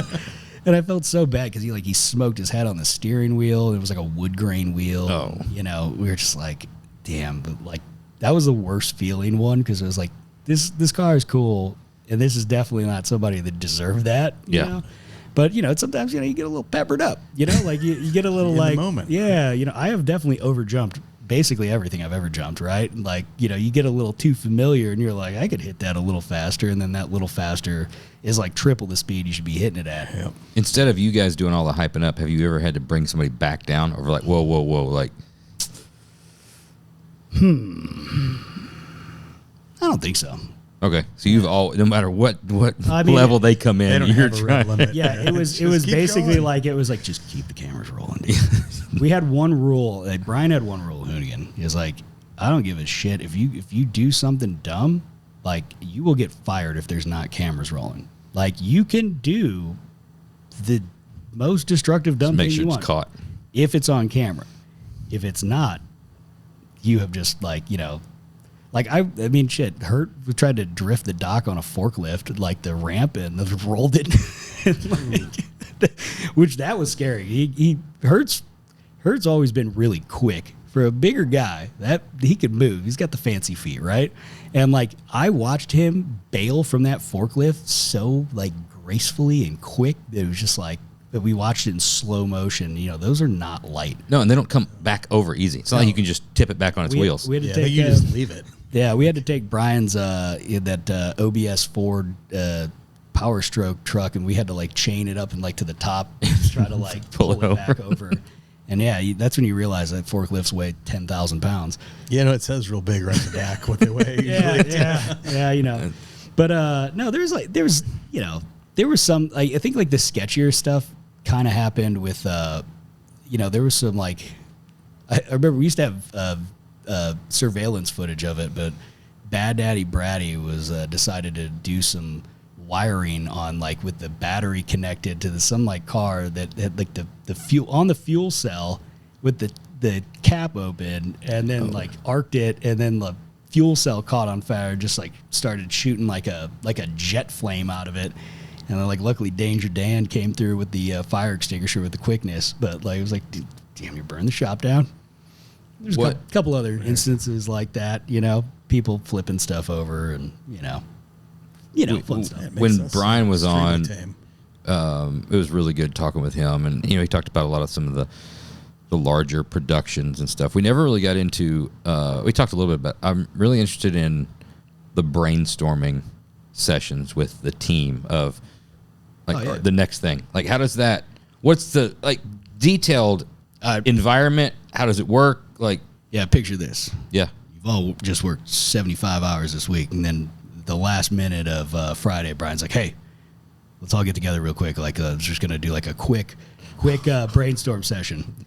famous last words. And you got like 12 dudes around on crappy couches 9 hours later with a whiteboard. But it was like a lot of it was like spitballing just ridiculous How ideas. outlandish of ideas were thrown out there. There's some dumb stuff, but like a lot of times those like creative meetings were just like bro downs, you know, so like they'd get derailed a lot. That's, you know, that happens to be why they would last so long. People are starting to tell stories, but like when you have a bunch of creative people together, you know, and like somebody comes up with something that'll like spark inspiration, and then that inspiration kind of like snowballs and like people just start kind of Oh, throwing what in. about this? Oh, and we do this. Yeah, that's how, like, I mean, one of the favorite, I think I think I could speak for most everybody, but like Scumbag Labs was like really fun to do because it was like, what kind of ridiculous ideas could we come up with to have like a science show that was just like unhinged, right? And like with some of the stuff with like this, you know, the smoke bombs, like can you drive through like the smoke bombs, or like the, you know, like shooting all those sparks and crap, you know, and like it came out hilarious, right? And it was really fun to do because we were like, yeah, we're gonna see what happens, you know, and we'd like set up a course and just, you know, ransack stuff and just destroy things, and it was fun. It was a good time. Sounds pretty fucking awesome. Yeah, But it also- also got a whole new audience in. Yeah, I think so. I mean, like some of those, like there's like the all-wheel drive launches on dish soap with the rallycross car, you know, it was like that did a ton of views. I mean, like millions of views, and we just that was like a simple like, What was the scientific experiment? I don't know, it was like.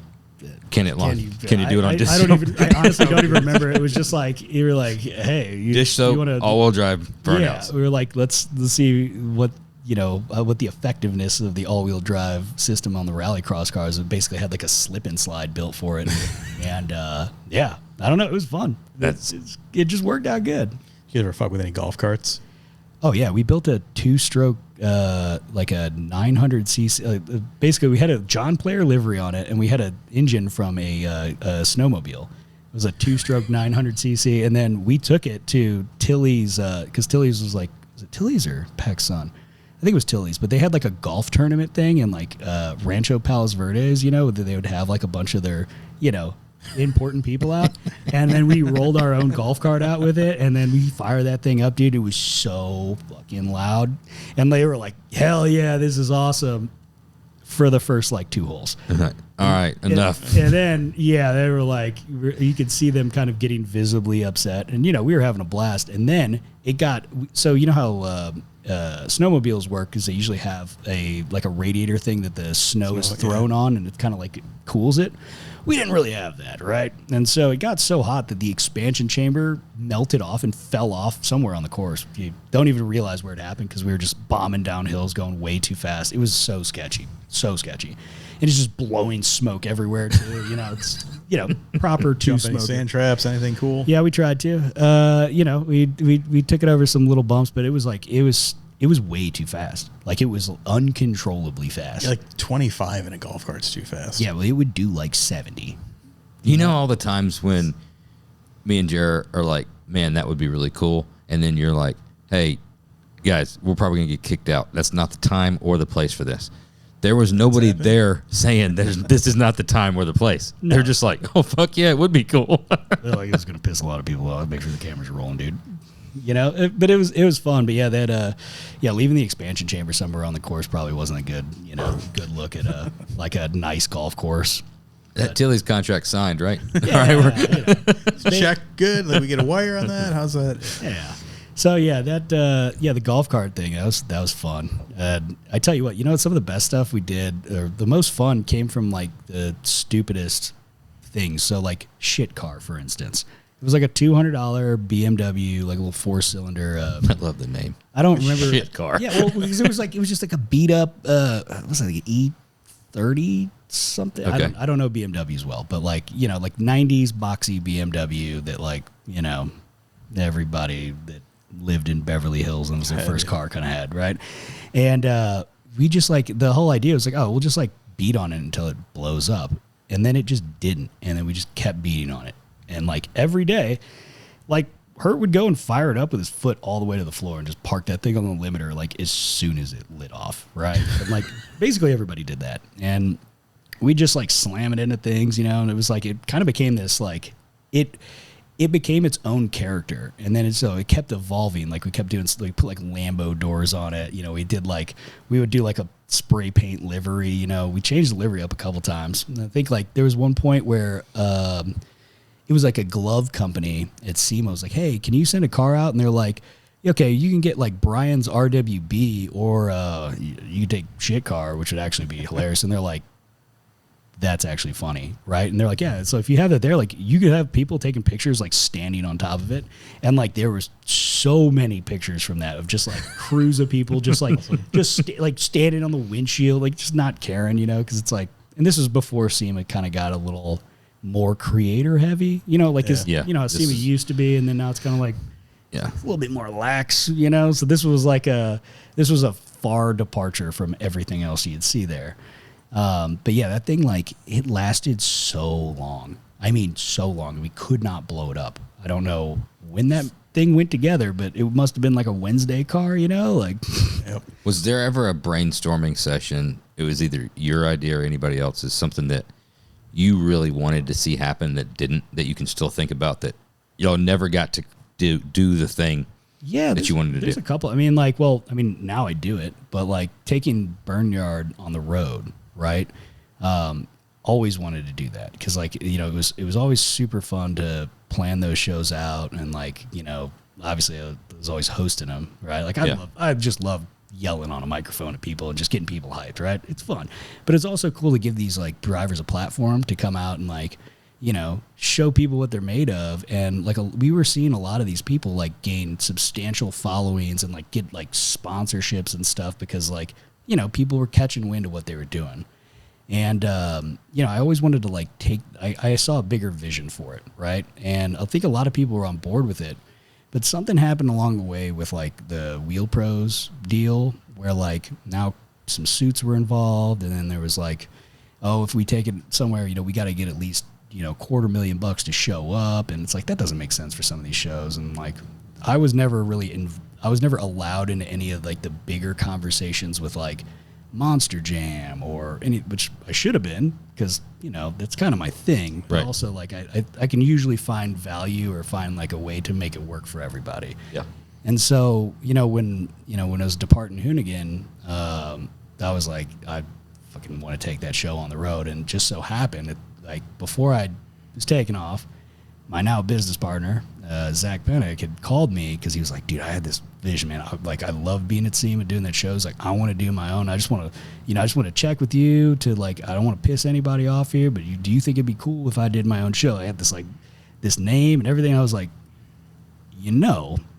I haven't announced it, but like, I'm out the door and I've always wanted to take this on the road. So if you're serious about it, we should partner up, and I think we can make this work. I have the formula, right? But like, there's some things I want to change about it, because I always wanted to give drivers, with the Hoonigan days, it was like, hey, show up and just basically destroy your car for clout, and like, it's cool. And like, people gladly did it, right? But like, I wanted to see people like be able to make a career out of this stuff. Kind of like, when you go to Australia, they have like a pro level burnout competition like everywhere, right? And like, people are like making like a living doing it. Yeah. Or they're also like, there's cause for elevation of the builds. So like, there's like super clean cars that are like show cars out there just getting down, and like the skill sets, the build quality is all like super elevated. That's been going on for so long too. I remember, was it Street Muscle?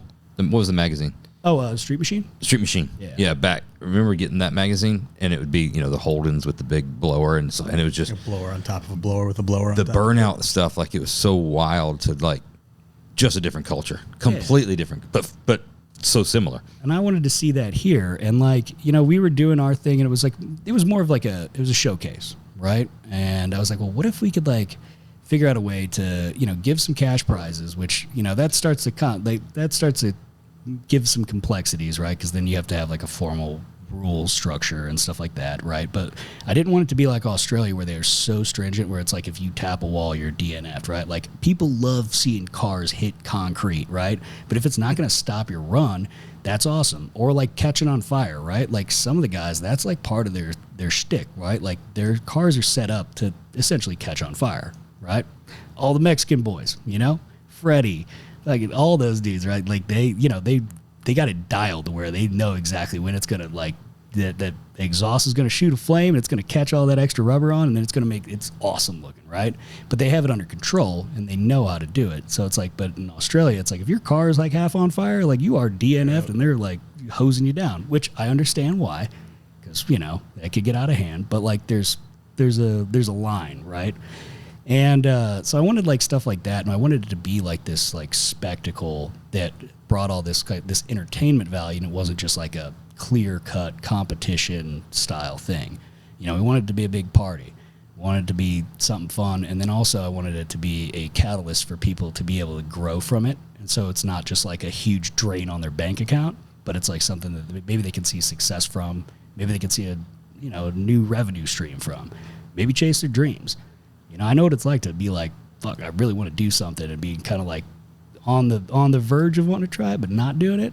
So Give Give them that platform to and it's been get cool. started and get some exposure from. So that's when we did Burnout Wars, that's what it is, and it's been working good, like the end goal is to try to be able to structure some partnerships where it's like we can get some of these big brands to see the value, and like some smaller people like to basically grow with some of these guys, right? And to like put money in their pocket so they can continue on, and like, because there's a lot of guys that follow us around the country that like are in a lot of our shows, and so like that's badass. Like, I didn't expect that. Like, there's some folks that like they'll be in like 6 shows a year, and they're like going all like, whether it's in, Atlantic City, Florida, Texas, Oklahoma, Nevada, like they're just like, they're putting in a lot of work and a lot of money to do all this stuff. How do you said you got to create some rules, especially if there's cash prizes. What is the We have a judging. We have a judging structure, and we keep it like independent from us. Like we have like a separate judge because that's like it gets like you don't want to be in the middle of that, right? You know, so it's like there's either usually 2 or 3 that like that have like a list of items which they're gauging people's run by. What's funny is like violence is one of the categories, right? Because like you need violence, right? You need to come out hard and fast, and like the crazier a run looks, like that's awesome. It's obviously got to be controlled. You got to use a lot of the space. Like you don't want to just be in one little area that just looks whack. You want to be scrubbing the walls. It's like ice skating a little bit. You got to take the whole exactly. Yeah. But yeah, we want you got to blow both tires. Yes. It's a thing. Yes, it's like yes, it's like redneck ice skating. Exactly. With a little more fire and smoke and noise. Yeah. But yeah. A little more heterosexual ice skating and some gasoline. It's like ice skating at, Van Halen's first album. Yes. Heavy rotation in our shows. We can edit this as well there's a little incident at SEMA with the Burnout contest, right? Which one? Wasn't there a wheel going? Oh yeah, that's actually I can talk about that. Okay. If you can, I didn't want to. No. So, during that time, like, so I was the person choosing all the cars. It was me, and then, the guy Wally, like, but at the end of the day, like, I take great pride into what cars are going to be in the show, because, like, I have, the vision is an entire run of show, and they're stacked up as they should be. And sometimes that changes, like, if somebody breaks and, whatever. But we always did this, we knew who was in it. And then, like, the very last day, this is the funny part about that, by the way, the whole like board at SEMA came up, and they were like, we just want to thank you guys because this has been great, and you guys have gone off without a hitch. And they made us like a necklace of all the fire extinguisher pins that we had to use throughout the week, right? So this is the very last show, right? And I remember getting there in the morning, and I was like, what is this stupid fucking Dodge here? Like, it just had a dumb wrap on it. No offense if that's your car, but like you pulled into the show illegally.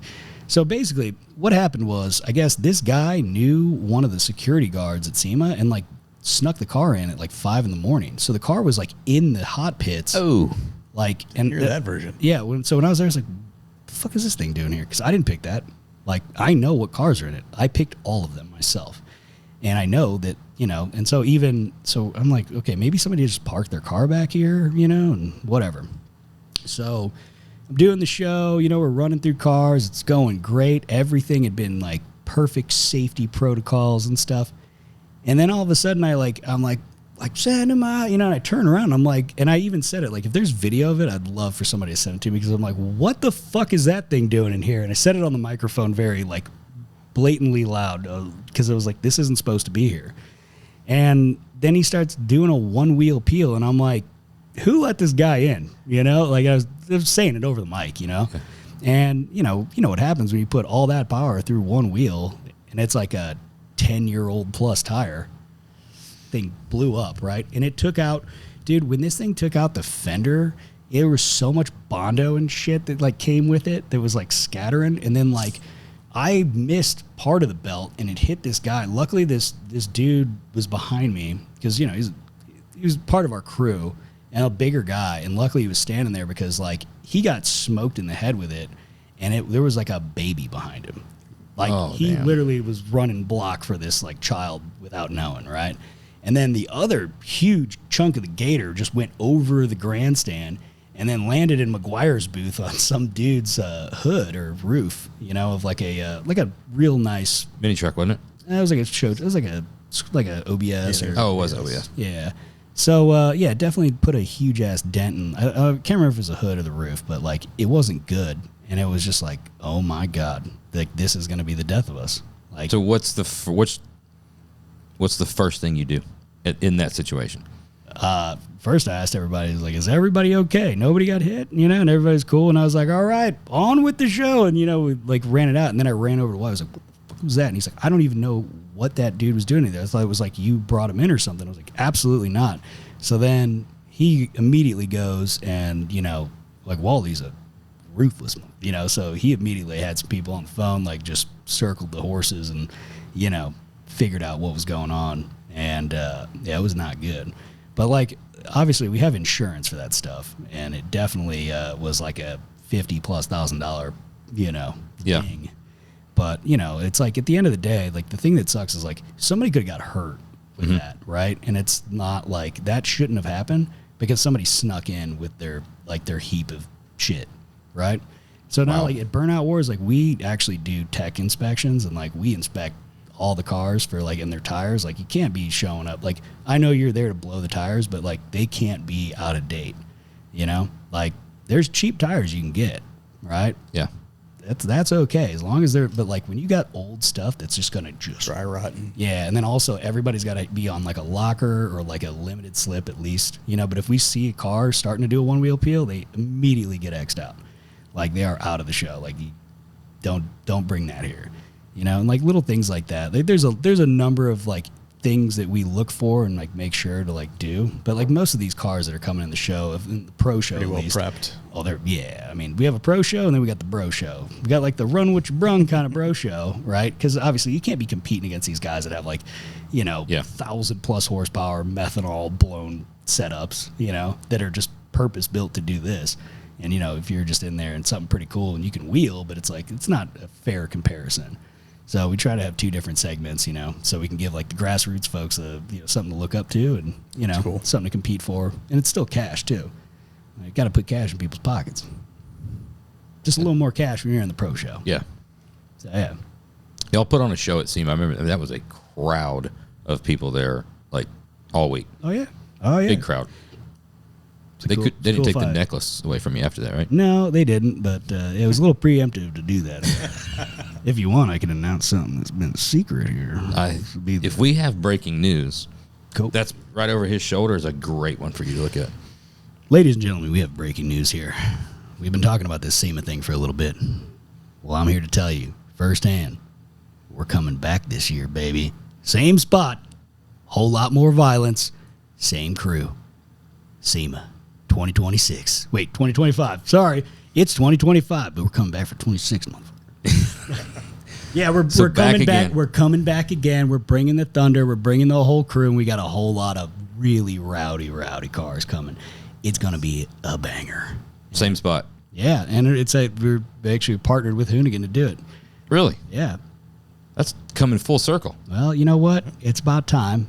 We worked real hard to build that brand, and like a lot of us killed ourselves. And it's hard to sometimes like see it. Like you see something you slaved, endless hours like trying to make cool, to just kind of like dwindle into dust, right? And there's some like really good people there still, and some of the bad folks are out, right? Not gonna name any names, but it's all like back. They're the ones that aren't there. I'm sure the ones that aren't there anymore know exactly who Yeah, you're talking look, about. it's not like on camera people, by the way, anything like that. It's like back end stuff that had to do with like Wheel Pros. So Yeah. But yeah, it was cool to I heard that they got the silver lot, and then there was some like rumblings, and like, well, we'd like to do a burn yard, but we want to do it right. And so I reached out. I was like, hey, you guys trying to do this? Do you want to do it? Because like now we've got a well-oiled machine. We've upped the quality of the shows a lot. And like the actual back end of it. Like driver communications and like support and stuff like that. And we've been practicing now for 2 straight years. Bring your A game this year. Oh yeah. I mean, look, if we can crush it at NASCAR, we can. Yeah.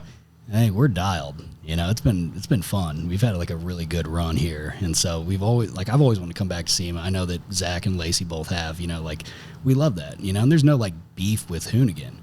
Like we just want to do it right, and so we're doing it. That's gonna be cool. Oh yeah, it's gonna be cool. We got a bunch of Australian maniacs coming. We got a bunch of American maniacs coming. It's gonna be a good show. That'll be really fun. They should. That's almost a thing that should be. I know they got their, SEMA Fest and nighttime thing and stuff like that. But that location and that type of show, that needs to be like a in the evening time. Well, guess what, folks? You heard it here first. Friday night, it is going to be in the evening. That means all sorts of fire. That means all sorts of destruction with the night cool air. Because it's difficult for, if guys that are working the show, all day long. Yeah, I know. Trust me, bro. I know. It's to see anything. It's quite exhausting when you're just getting beat down by the sun and you're trying to be all entertaining, and then you got to do it again. And then, Again. Right. And then you get back and everyone's like, oh, you've been in Vegas all week long? That's awesome. Yeah. I'm like, I want to die. It's like, yeah, Vegas do that too. It's like, I didn't do anything. I went to my hotel room, I slept, and then I woke up early in the morning. I came and I yelled on a microphone for a few hours. Then I went I went and coddled away in the air-conditioned trailer and wanted to die for a little bit. And then I got back out, did it again, and then I just went back. Ate fair food and usually skipped lunch and it's crazy, man. Like it's a lot of work doing those, man, because you get in there early, right? You got to prep, you got to make sure that everybody's good, all the cars are good, go through the run of show, make sure nothing's changed, and then get all this shit organized. And then everybody's asking you questions about what do you hear? There's little pivots and stuff that have to be made, and then you got to fire it up and then just turn on the afterburners and let it rip. Then kind of you get a little bit of downtime in between the two, and then all back again. And then by the second one, you're just it's exhausting because it's like the adrenaline. You ever jumped out of a plane? Nope. Okay. Well, if you ever skydive, it's really similar. Where it's you get this huge adrenaline rush, right? And it's like, hell yeah, and it's when you're in it, it doesn't, you don't feel anything. You're just like, hell yeah.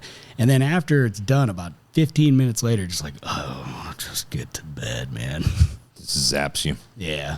But, it's cool, though. It's fun. And it's cool to see people do stuff like shit. I mean, were you? Go ahead. No, I was going to say, one of the coolest things I saw at one of our events is this dude named Ishmael. It was his first time that he was going to be driving in a SEMA burn yard with us.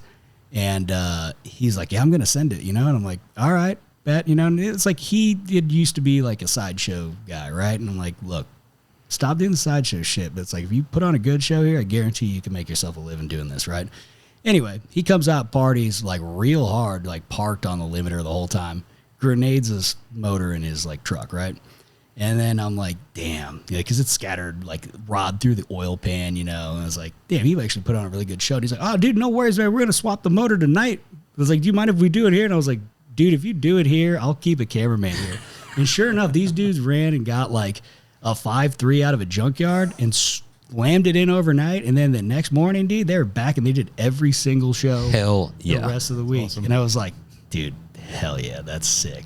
And but a bunch of other crews helping them out, and it's cool. It's it builds a good camaraderie, it's a good crew of people, How's the interview process go to get into the show? Because I feel like everybody's going to be pretty high intense, high energy. They're telling you they're going to bring it. They're going to party. We're going to go hard. I mean, now the beauty is with a lot of online media, you can kind of see how somebody drives, right? Yeah. For the most part, there's a lot of people that do. There's a wild card every now and then that just I'm not even on social, brother, man. I just like to send it. But we do Come on. He had the redneck accent. Come on down. You sound like you do party. There was a dude in a bitchin' third gen that was in one of our shows that I had no idea about. And he indeed sent it, and but usually it's there's a submission process, so if you ever want to submit a car for Burnout Wars, you go to burnoutwars.com. There's a whole application thing, and you know what, if you can clear that, right, so you got to make sure that you include the photos of the car. The photos submission process is probably hard. It's interesting that it says specific number of photos and the specific angles, and yet there's a lot of people that just neglect to read, or I don't know, they just send some dumbass it's come on, dude, you're not helping your case here, right? But or information, right? You can kind of tell somebody's setup, but it's we're not bringing in cars that are just basically I got a cat back, or stuff like that. It's we want stuff that's more purpose built, that's meant to party and meant that's set up for it, and then also doesn't look like shit.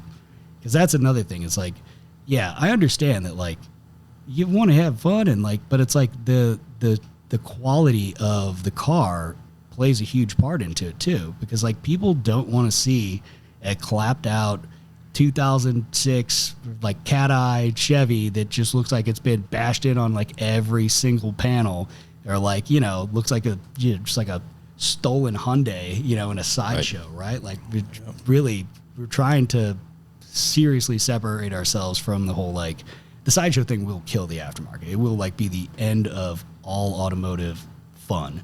And like, I don't understand how people don't see that.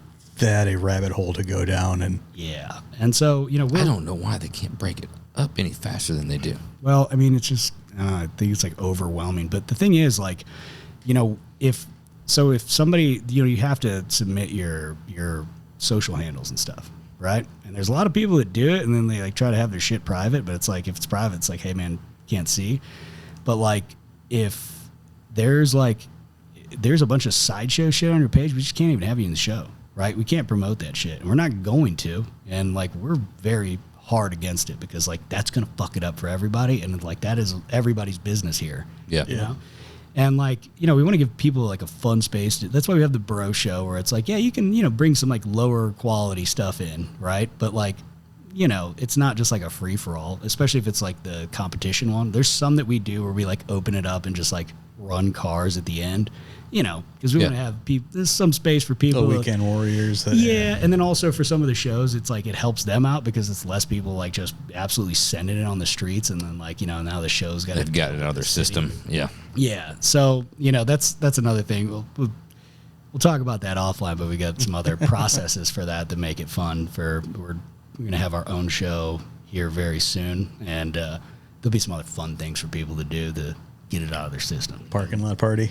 A little bit, but you know, coordinated.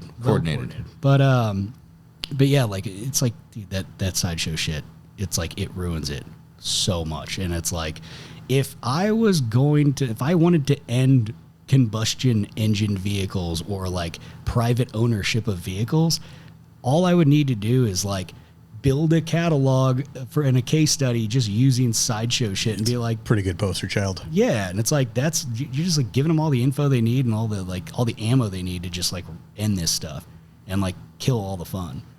I find it, I mean, I know the world's changed. Everything, like you said, it's overwhelming. It has a lot to do with it. There's so many. But I remember so many times, I mean, dozens of tickets and warnings. I mean, hundreds of times I didn't get a ticket or warning, but the dozens of times that I did get ticket or warning in so small of things. I remember Gatlinburg's one. You know, you go up to Gatlinburg, cruising and stuff like that. Just a little in the tire, like lit up. Really? Yeah, around the corner. You're like, hey, I heard you revving up. My goodness, amount of time. You guys like came 3 blocks over, and you know it was me that like chirped the tires, or you know, or did you just spun them a little bit, and then you've got an entire, you know, city blocks shut down of just hours of burning them down and people hanging out. I mean, everybody's seen the. It's like nobody's even like giving a little bit of a, you know, a chirp on the siren, or, you know, like, hey. Well, I'm guessing it's kind of like fear from, you know, like, look, if you're law enforcement and you gotta like, if it's only 1 or 2 of you and there's like 300 of them, that's not a good position to be in. You know, nobody likes getting shot at, right? But also, here's the thing, like, I like doing burnouts, right? And I think people should do burnouts and have fun. But like, fucking do it in a parking lot or something, man. Don't like ruin traffic. Middle of the like, road. Dude, the middle of an intersection or a highway is such a dumbass thing to do, because it's like, don't fuck up everybody else's day. Just go have some fun away from everybody. Like we used to do it back in the day. You know, if you live in a city, you don't have a cornfield to go do it in on some like random road. Find an abandoned, like, or like a shut down warehouse or something, you know, like go do it away where you're not going to like run into people and stuff. Or, it's wild. Like you said, though, they're shutting down an intersection. They're so, it's getting so dangerous. I mean, you see people, I mean, some of the best videos, unfortunately, to watch is the ones that just people get getting smoked. Just Just smoked. Hey, shout out to 50 Slays every Friday putting out bangers of just basically reposting people getting absolutely wadded up. The distance and like the cartwheels they get. Oh, yeah. We had a huge street race scene in Birmingham, in the late 90s, early 2000s. And late nights, you know, Fridays and Saturday nights, and you'd go find abandoned, you know, office park, not abandoned, but shut down office parks, and, you know, you do some racing. Obviously not super safe. However, that's what was going on. It's a big difference from being in a, public road with a lot of traffic. A big difference. And the thing where I was going is you'd be there, there'd be 100 and something cars there, some burnouts and some racing. You'd be one cop pull through and just turn his lights on, no siren, and just slow roll through, right? And everybody's gone. You're like, oh, man, okay, he's telling us we got to leave. And we'd maybe find another location, right? And do it for another hour until another cop. Yep. And there was hundreds of us there. Oh, yeah. Like, I think kids just don't give a shit anymore. Like, I don't know. Like, you know what it is? I don't know about you, but, like, most everybody my age I know, like, you got an ass whipping when you did something wrong, right? So there's a little bit of, like, I don't want to get an ass whipping. It's like when you tie a baby elephant's trunk to a little, like, stick, and then as an adult, you can still do it, even though they can, like, yank that thing out of the ground. They're like, maybe I'll just stay here. Right. But, yeah, same thing with us. We had dude, it was great. In high school, there was a stretch of road, Missouri Bottom Road. And they were going to build an extension to a highway, and then they just kind of stopped. But they built 3 miles of highway-grade, straight concrete road through the middle of a cornfield out away from basically everything. That went nowhere. Went nowhere. It actually ended, and that was my buddy Ryan sent this girl's car off of it. It was like a big drop, too. So it was like a launch, and she was an old Eagle Talon. Oh. Yeah, with that was fun. Shout out. Hey, Ryan. Yeah, man, that was cool. That's where everybody would go down. But it's like, hey, if you're racing down there, it's like, nobody was driving down that road. And then when a cop came, everybody's like, oh, it's scattered like roaches. Yeah.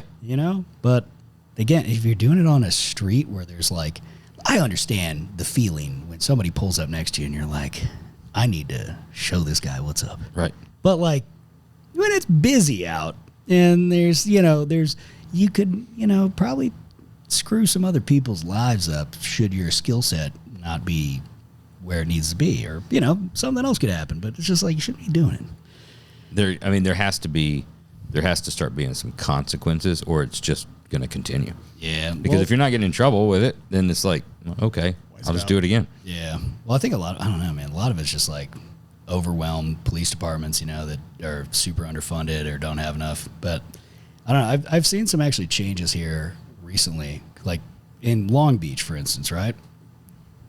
I have been pulled over now like 3 times in the last couple months. And where it was before, it was like I could basically do whatever I want, right? Now, luckily, the police officers are very cool and understanding that, hey, wasn't really paying attention. I got some breaks. Yeah. Some I did not. But still, like, now I'm starting to see like a greater police presence in some of these spots that like really got their knees chopped out with the whole defund the police thing. And like you're actually seeing some crackdowns, which is cool. Now, I don't know if that's a lot of places, but I do know for at least Long Beach, which for like a long time, it was like, what's going on? Yeah, dude. It felt like I was like, dude, we are slowly devolving into Escape from LA, like living that Snake Plissken lifestyle, Snake. I need to take just a quick little break, and then I want to get into car build side of things at Hoonigan, and then we'll roll into standard questions here in a bit. Rock and roll. But I need to use the potty. I know you love that room. I know you love that word. It sounds so manly. All right, car build side. I want to talk about the car builds in Hoonigan life first. We talked about the brainstorming sessions on the content creation and stuff. I'd be interested to know what that's like on the build side of things. And, everybody's probably got their own personal agenda of a build that they would like to do. And how do you prioritize that? What's getting built, and how do they actually get built? Well, see, at Hoonigan, it was actually kind of cool because, like, all right, one of the things was, like I said, we were like, the Wu-Tang Clan of car culture, right? So we were all building our actual personal cars. Like, we own those. Like, the brand didn't own that stuff unless the brand owned Shit Car, Shark Cart, the Miata, the Scumbag, which was rad. I love the Scumbag. It's my favorite brand build. And then, later, did the Rolls Royce build, which was absolutely radical. And then there was like the E46 or whatever that Danger Dan put together. And then there was a Cole Marrow that Dan put together by force and hated because he's like, I don't fucking do diesel shit. And then all the diesel people gave him shit. He's like, I don't do this. Like, he's like, we're getting info from like these guys were just, Dan's just doing his best to put it together, and he did a good job on it. It was terrifying, literally. But like, and like, that 632 Camaro, right? But that was like a brand project thing. But like, for the most part, all this, like, so like my C10 Boomhauer, Hertz Twerk Stallion, his, GS 300, the slew of other cars that he built, like Vinny's 240 SX or his C10 or, I don't know. Vinny's had like 90 cars since I've known him. I'm not kidding, like 90 at least. Like that fucking dude is a human car dealership. And yeah, but those are all like our own personal things.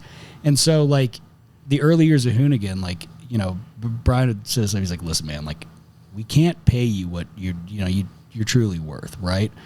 But like we're on to something here. So like the fringe benefits, if you want to build a car and you want to bring in your own partners and stuff, they can get exposure through Hoonigan. That's valuable, But what's funny too is like when I came on board, like I don't think anybody took it as far as I did. So like when he was like, "Hey, you can build something," I was like, "Oh yeah."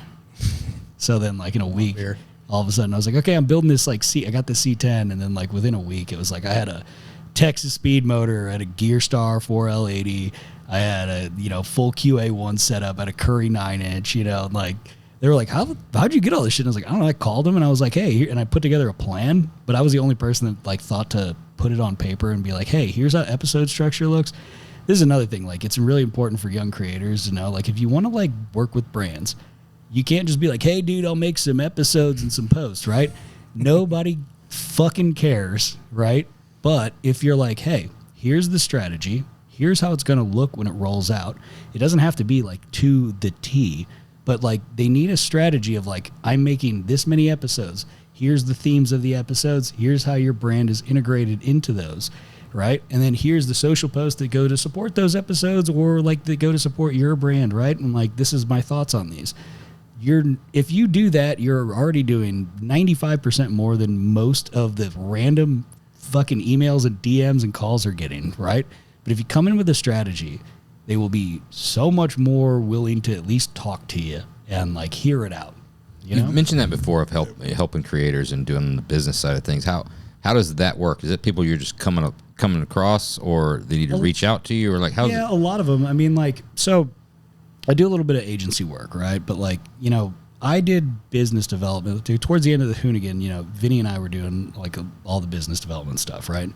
And we just had a knack for it. Right, but we could think about like how it could all come together and like how we could work a brand into this thing that we were doing, right, and do it organically and do it cool, rather instead of just being like let's do a stupid ad read, that's just gonna interrupt our flow and like the fans are gonna hate anyway, right? So with that, like there's a few creators that I try to help out and like I always try to like I find myself working with a lot of bigger brands, even though like my platform is relatively small compared to some, I can work some pretty good deals out, but what I like to do is like, I find it better for, there's a lot of creators that do really dope stuff. And sometimes like their stuff will work way better for a brand than like mine. So like, if I can help help a creators or help a group of creators or like a single person, like get a brand deal and like, just like show them the format, and like, that's cool. Cause it like helps put money in their pocket and like, it helps them through the strategies where they're not like having to do like the back and forth, like calls, and basically convincing people of like why this is valuable for them, help them see the light. And then if, I take a, very small commission on it, but it's like, hey, it's cool. I get to help some people out. They get to keep doing what they're doing. Like, and they get to build a relationship with that brand. After I'm, done with that, it's like they get to go on and hopefully they have some sort of like long-term partnership that can, like a relationship that can bloom from it. And that's cool to see. And like, there's been a lot of people that helped me out along the way. And like, it's cool to be able to help other people out along the way too, Heck, yeah. Like shit.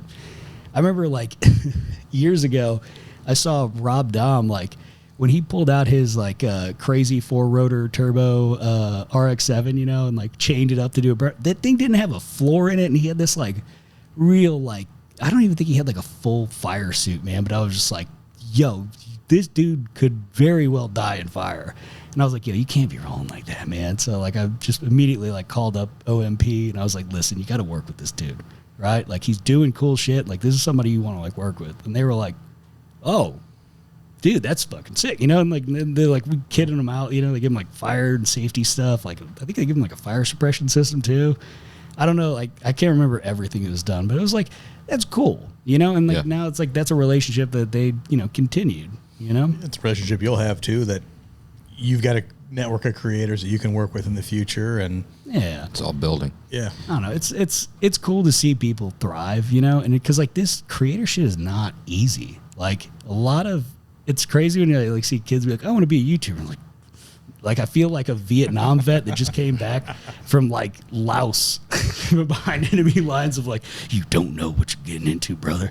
Because it's a lot of work. It's nonstop, and like the business side of it is also an entire another job. You know what I mean? Like if you're really keeping up with it, if you're on like, like there's some people that find great success and like, obviously the people with merch and stuff and like helps fund all that stuff. But like YouTube ain't paying you shit, like it's not like it used to be.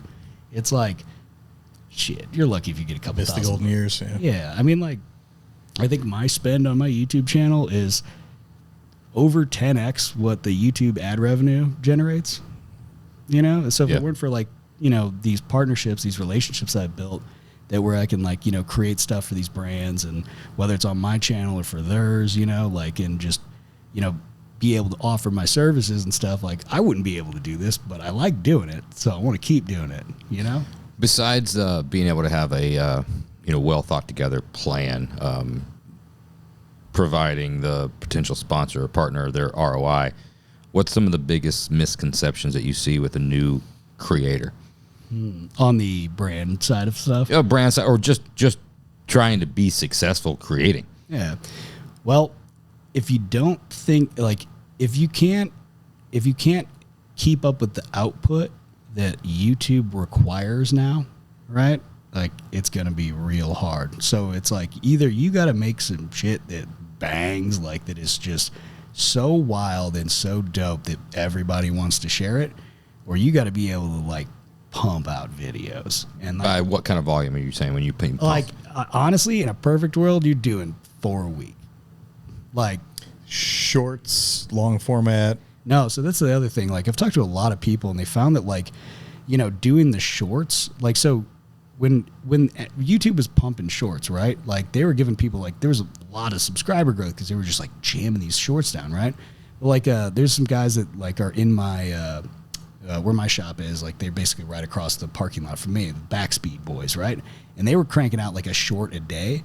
And they had this like crazy growth, but then like their YouTube videos were like doing bad numbers, and they're like, "What's going on?" But it's like it's shorts. It's people that watch it on cell phones that watch it in short format, like weren't watching the long format, right? And so there wasn't a crossover. Then they're really good with like analyzing stuff. They made a second channel. All they did was they took their same builds. They were like, let's say it was like 3 or 6 episodes of like one car. They condensed them all into one, and then they put it on that. And like, there was like 2 different builds that did really shitty on their main channel that had like 300,000 or whatever the subscriber base was. It's pretty big, right? And like it crushed on this other channel. And it was people that had no idea who they even were. Like it was like not YouTube's feeding, a completely new audience, right?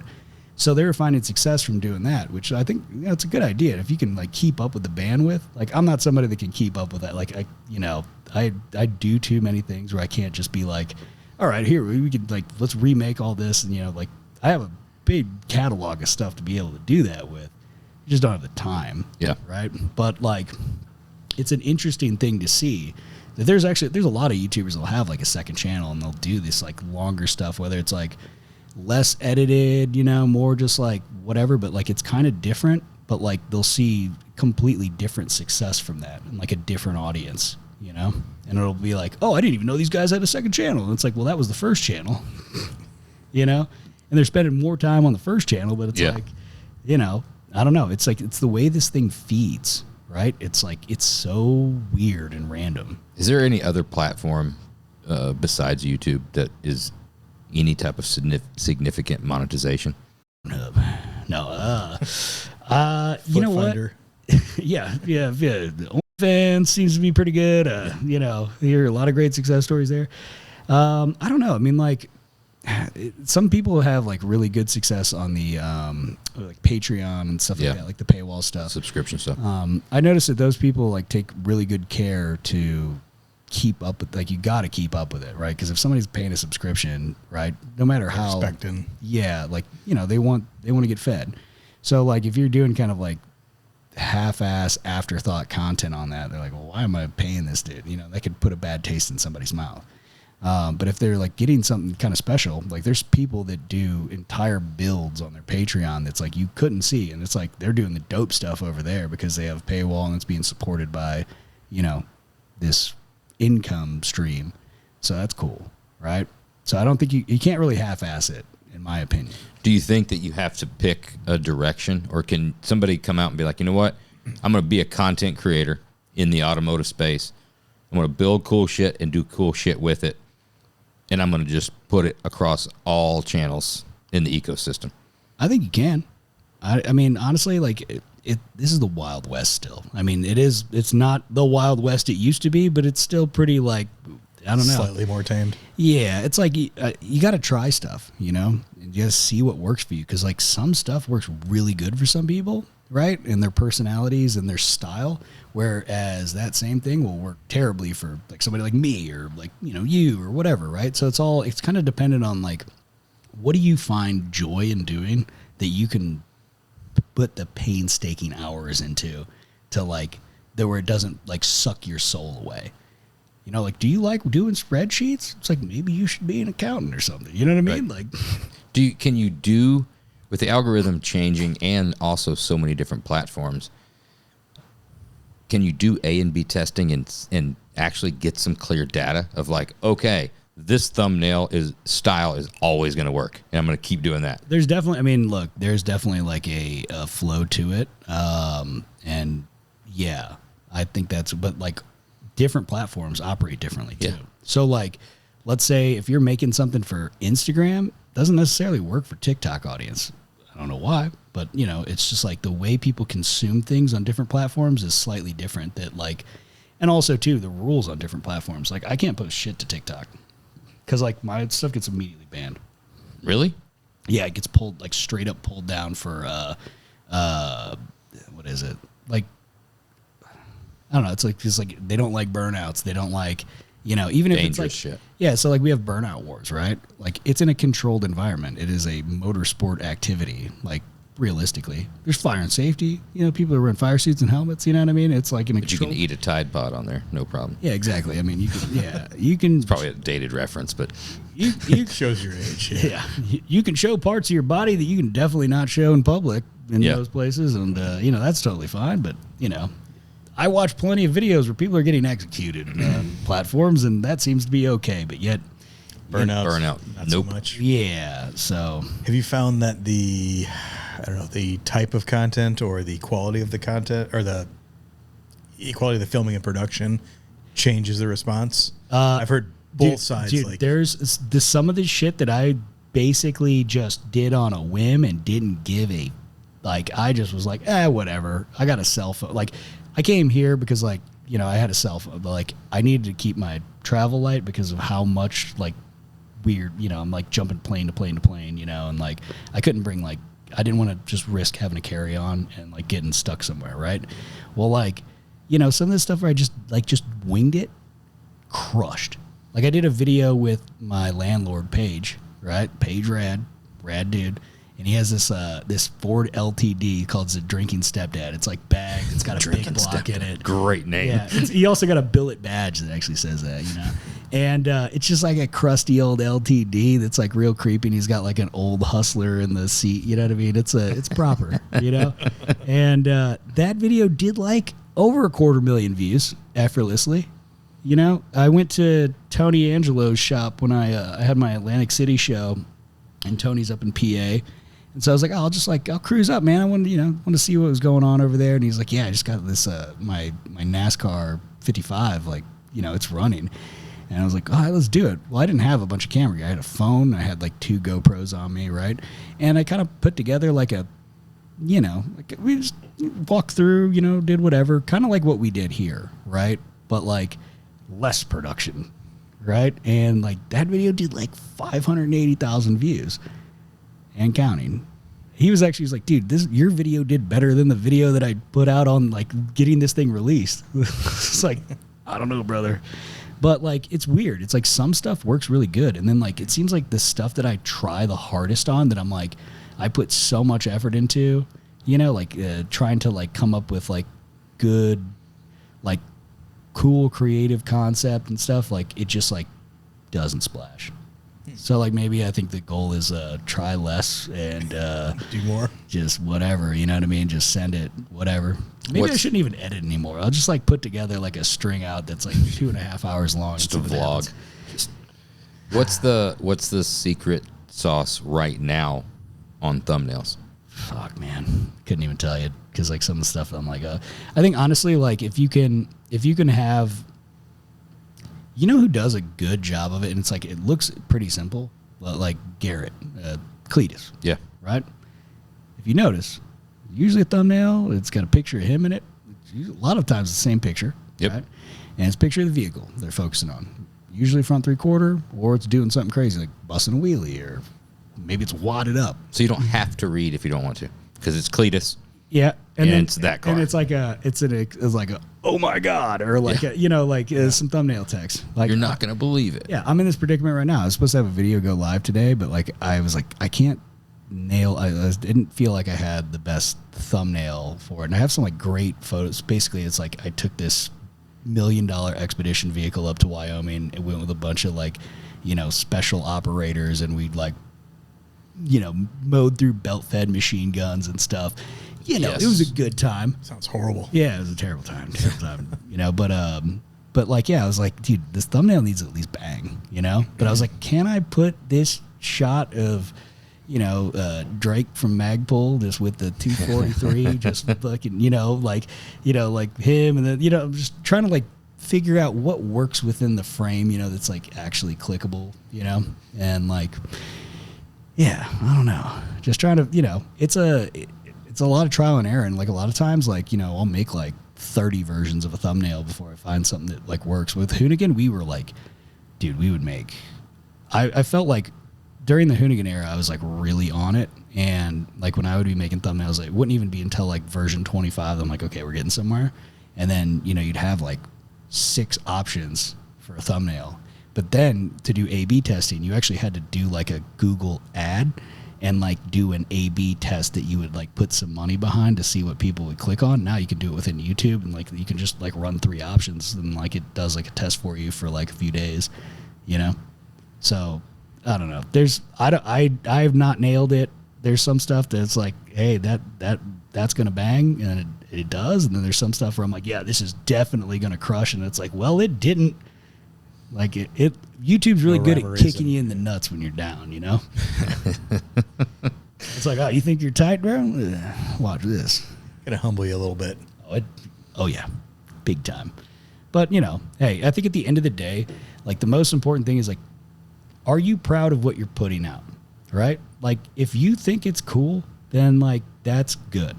Inevitably, some people are gonna find it and probably think it's cool too. Now, is it gonna be like widespread, like a wildfire? Maybe not. But like, you should be proud of what you're making. It might not be for everybody. Like, I'm not a 2JZ guy, but like I can respect it. Yeah. Right. If it's especially if I see one that's like done really good, I'm like, damn, all right. I see what you did. Clean wiring, routing on all your lines and stuff. Makes good power. Okay, I can respect it. So I don't know. I think it's like at the end of the day, what do you want to do? And like, are you willing to, keep pushing forward when the stuff doesn't work out that you think it does? So, yeah, it's just it's wild that the problem is once the goal post and the scoring system and the rules continue to change every single day, there's no way to like. It's very not saying no way. There's very difficult to move fast enough or to blame it on any one thing because you're like, oh, that thumbnail's always hit, you know, and it's, oh, I'll blame it on this or, you know, this, and then you change something else and that didn't hit. And it's there ain't a formula to it. I mean, there is. I'm sure that there's a formula. I haven't found it. Somewhere has it figured out. Yeah, I'm pretty sure Mr. Beast has got it on lock, but, you know. Yeah. Mr. Beast has to have some type of insider information. There's got to be. Yeah, dude. That's where I was going to go is where's the next, where you're telling me that out of all the hustlers out there, there's not one. Magazines or the. Just guys like hustler people, women. I mean, human beings that hustle. There's none of the former YouTube employees that have been like, you know what, I could make a lot of money doing. Yeah, that would be great. Like, Hit me hey, up. if you're out there, holler at your boy. Let's get this paper, all right? I mean, gotta- a consulting firm of Yeah. You know what I mean? Yeah. It's probably like any other form of business. Like nobody asks like, what's the secret to success to do something? It's always like the social media. There should be a path that everybody can just jump on. yeah. I have a sneaking suspicion that there is a back door. Now, get your tinfoil hats ready again. No, Yeah, but you got to pay for it to open. I believe, because I've seen with a lot of the people that wind up signing on to big agencies like Endeavor, CAA, you know, stuff like that, they seem to have really good waves, you know what I mean? And it's like, oh, the tap doesn't, it's not getting turned off, right? There's got to be, there's always a back door. There's always a way to work around something. And I know that people that have a huge investment into certain things, they're going to make sure that that back door is open for the right people, right?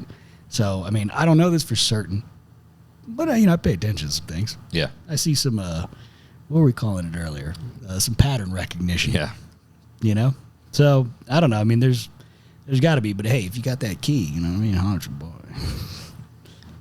I mean, if anybody's would have the key or could buy the key, it would be Mr. Beast. That's for sure. I mean, he's could figure out the. I mean, he, that's probably $100 million a year business at least. I would think so. Yeah. I mean, he's spending money. oh, but- you got to spend money to make money, Yeah. brother. I mean, come on now. It's wild. Don't know the guy. It's wild to see what seems like just a genuine fun time and really seemingly like doing a lot of things for the right reasons. They do have an actual like strategy, especially like down to the minute by minute, like how episodes roll out. I actually have it. Really? It's sitting on my desktop. It's a good guidebook. Somebody leaked it, but it's for like Mr. Beast employees. Oh wow. Yeah. So yeah, if you want to get that, I can always share it. You know, It'd be really interesting it's to interesting, read. but like it's super analytical, and it's like it's you know everything from thumbnails to like what happens in episodes by like you know the thought process behind like how it needs to roll out. It's pretty cool. It's like it's dope, and it's funny because as I was reading through it the first time, I'm like, shit, this is like we did this at Hoonigan, like but we never wrote it down. But we kind of like we'd done it so much, and like we had taken so many people who were like painstakingly like looking at stuff like how do we get this better, right? That like there was this inevitable flow. Now he definitely took it to a way higher level because it's like minute by minute, but it's really good. I'll share it to you after this. That's interesting. Wild. I mean, Amazon paid $100 million for him to do a show, so God, really? that's what that show was. That's what it cost. That's what Amazon paid for it. The game show on Prime or whatever. Damn. Oh, you know, hey, Good for him. Yeah. good for you, Mr. Beast. Get that money, baby. I think he still went over budget with it. Nice. Have you watched it? Yeah. It's so far out of my wheelhouse of anything that I would even be kind of interested in, and I was hooked. Really? Well, It's from a psychological standpoint, it's really one that you'd like. I watch it with my wife, and it's when you actually start talking because you're like, oh wow, he's really fucking with their heads, and then you start predicting. You're like, there's no way somebody's gonna. It's hook and reel, man. It's really, really, really interesting that how he can hook you by the psychological games that you're playing with other people, and not in an evil way. It's just like it's wild. Damn. It's a good watch. I will watch that now. Standard questions Okay. brought to you by, you know who else is a standard in Wheels? HRE. Got a text from Tito today. Get something going. Got something going. Hey. Some little teasers. You know what? I've always said, like, you know, like a set of classic 300s on a Corvette. Would look right. It would look right. Tito. Classic 300. The whole classic series is just Yeah. It's really banger hard to beat, wheels, man. And they're right down the road, man. They're in they're like just north of San Diego, right? Yeah. Yeah. I'd like to see that facility, man. It's cool to like see folks actually building stuff in America still. Go check it out. Shop tour video recently. It was pretty awesome to see everything they're doing and how they're doing it. Nice. We had Alan he was on the show maybe a few months ago, whatever. Really great methodology behind everything that they do at the company and stuff. It's obvious when you've been in this business for so long and you see how everybody in that organization kind of interacts in the way they do things, from, you know, the actual product that they're creating, and then just the way they carry themselves, the media they put out. It's an obvious, like, cut above, right? It's a little like, oh, okay. It's a little bit nice. Just a little bit nicer. All right, first question up. We'll get the easy ones out of the way first. Favorite car movie? Oh, man. You know what? Forever it was Smokey and the Bandit, right? But I love Hooper. It's not technically a car movie, but it's a whole lot of car action. Funny story. It's about actually a dude's dad, Kanan Hooker. Kanan and his twin brother, Houston Hooker, like, they worked at Hoonigan. Actually, Kanan worked there, and then one day, like, he needed to, like, take a vacation, so his twin brother came and worked for a week and nobody noticed. That's a solid move. That's so awesome. Their dad is like one of the most iconic stuntmen Really? of all time. With Buddy Joe Hooker. Him Okay. and Hal Needham were like the dudes. Okay. Yeah, so that I movie. was gonna say Houston Hooker's a pretty solid name, but Buddy Joe Hooker. Yeah, bad motherfucker. Right? Yeah. Well, that movie Hooper is like a lot of life stories about Buddy Joe, and he's in the movie as like a guy helping out with stunts. But if you like, when you look at some of the road cases behind Burt Reynolds, like different when he's like on set, you know, it's also Buddy Joe. Right. That's cool. Yeah, it's kind of tight. But like some of those stories about them like getting in bar fights and stuff, and you know, them like getting in bar fights with like a NFL team and then becoming like just going out drinking afterwards with them and stuff, you know, like, yeah. And then like apparently driving backwards down the PCH, passing beers to one another. Like, you know what I mean? Like from car to car, but one of them's doing 60 backwards, getting pulled over. Yeah. Well, that brings me to my next question that I can predict the answer to. It's a new one that we've just brought to the table, and this is you can only pick one, right? This is it's one side or the other. Stallone or Burt?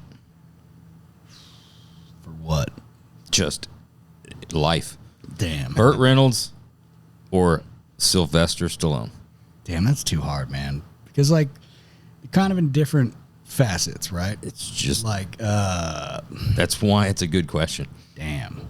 Like, Stallone's story is incredible. Yeah. Right? Of just like being the ultimate underdog and being like, fuck this, I'm going to do it myself. But also, then you think about it, Burt Reynolds and Hal Needham had to kind of do the same thing, right? Nobody believed in Smokey and the Bandit. And then they were like, we're going to make this movie. And then all of a sudden, that is the #1 movie in America. Box office smash. Yep. Same thing with Rocky, though. Significantly larger with Rocky. Yeah. Throw that out there. Yeah. It was larger by dollars. Look, By like 10x. It was 12 years in between the two, but that's fine. I'm going to have to say, I'm going to have to stay Stallone on this. Oh, Yes. my God. But hold on. Because of the Because you impact, have really good taste. because of the impact that Rambo had on my life as a kid. So like my favorite movies is like a, 5 to basically now. First, but Rambo 3, Yep. Predator.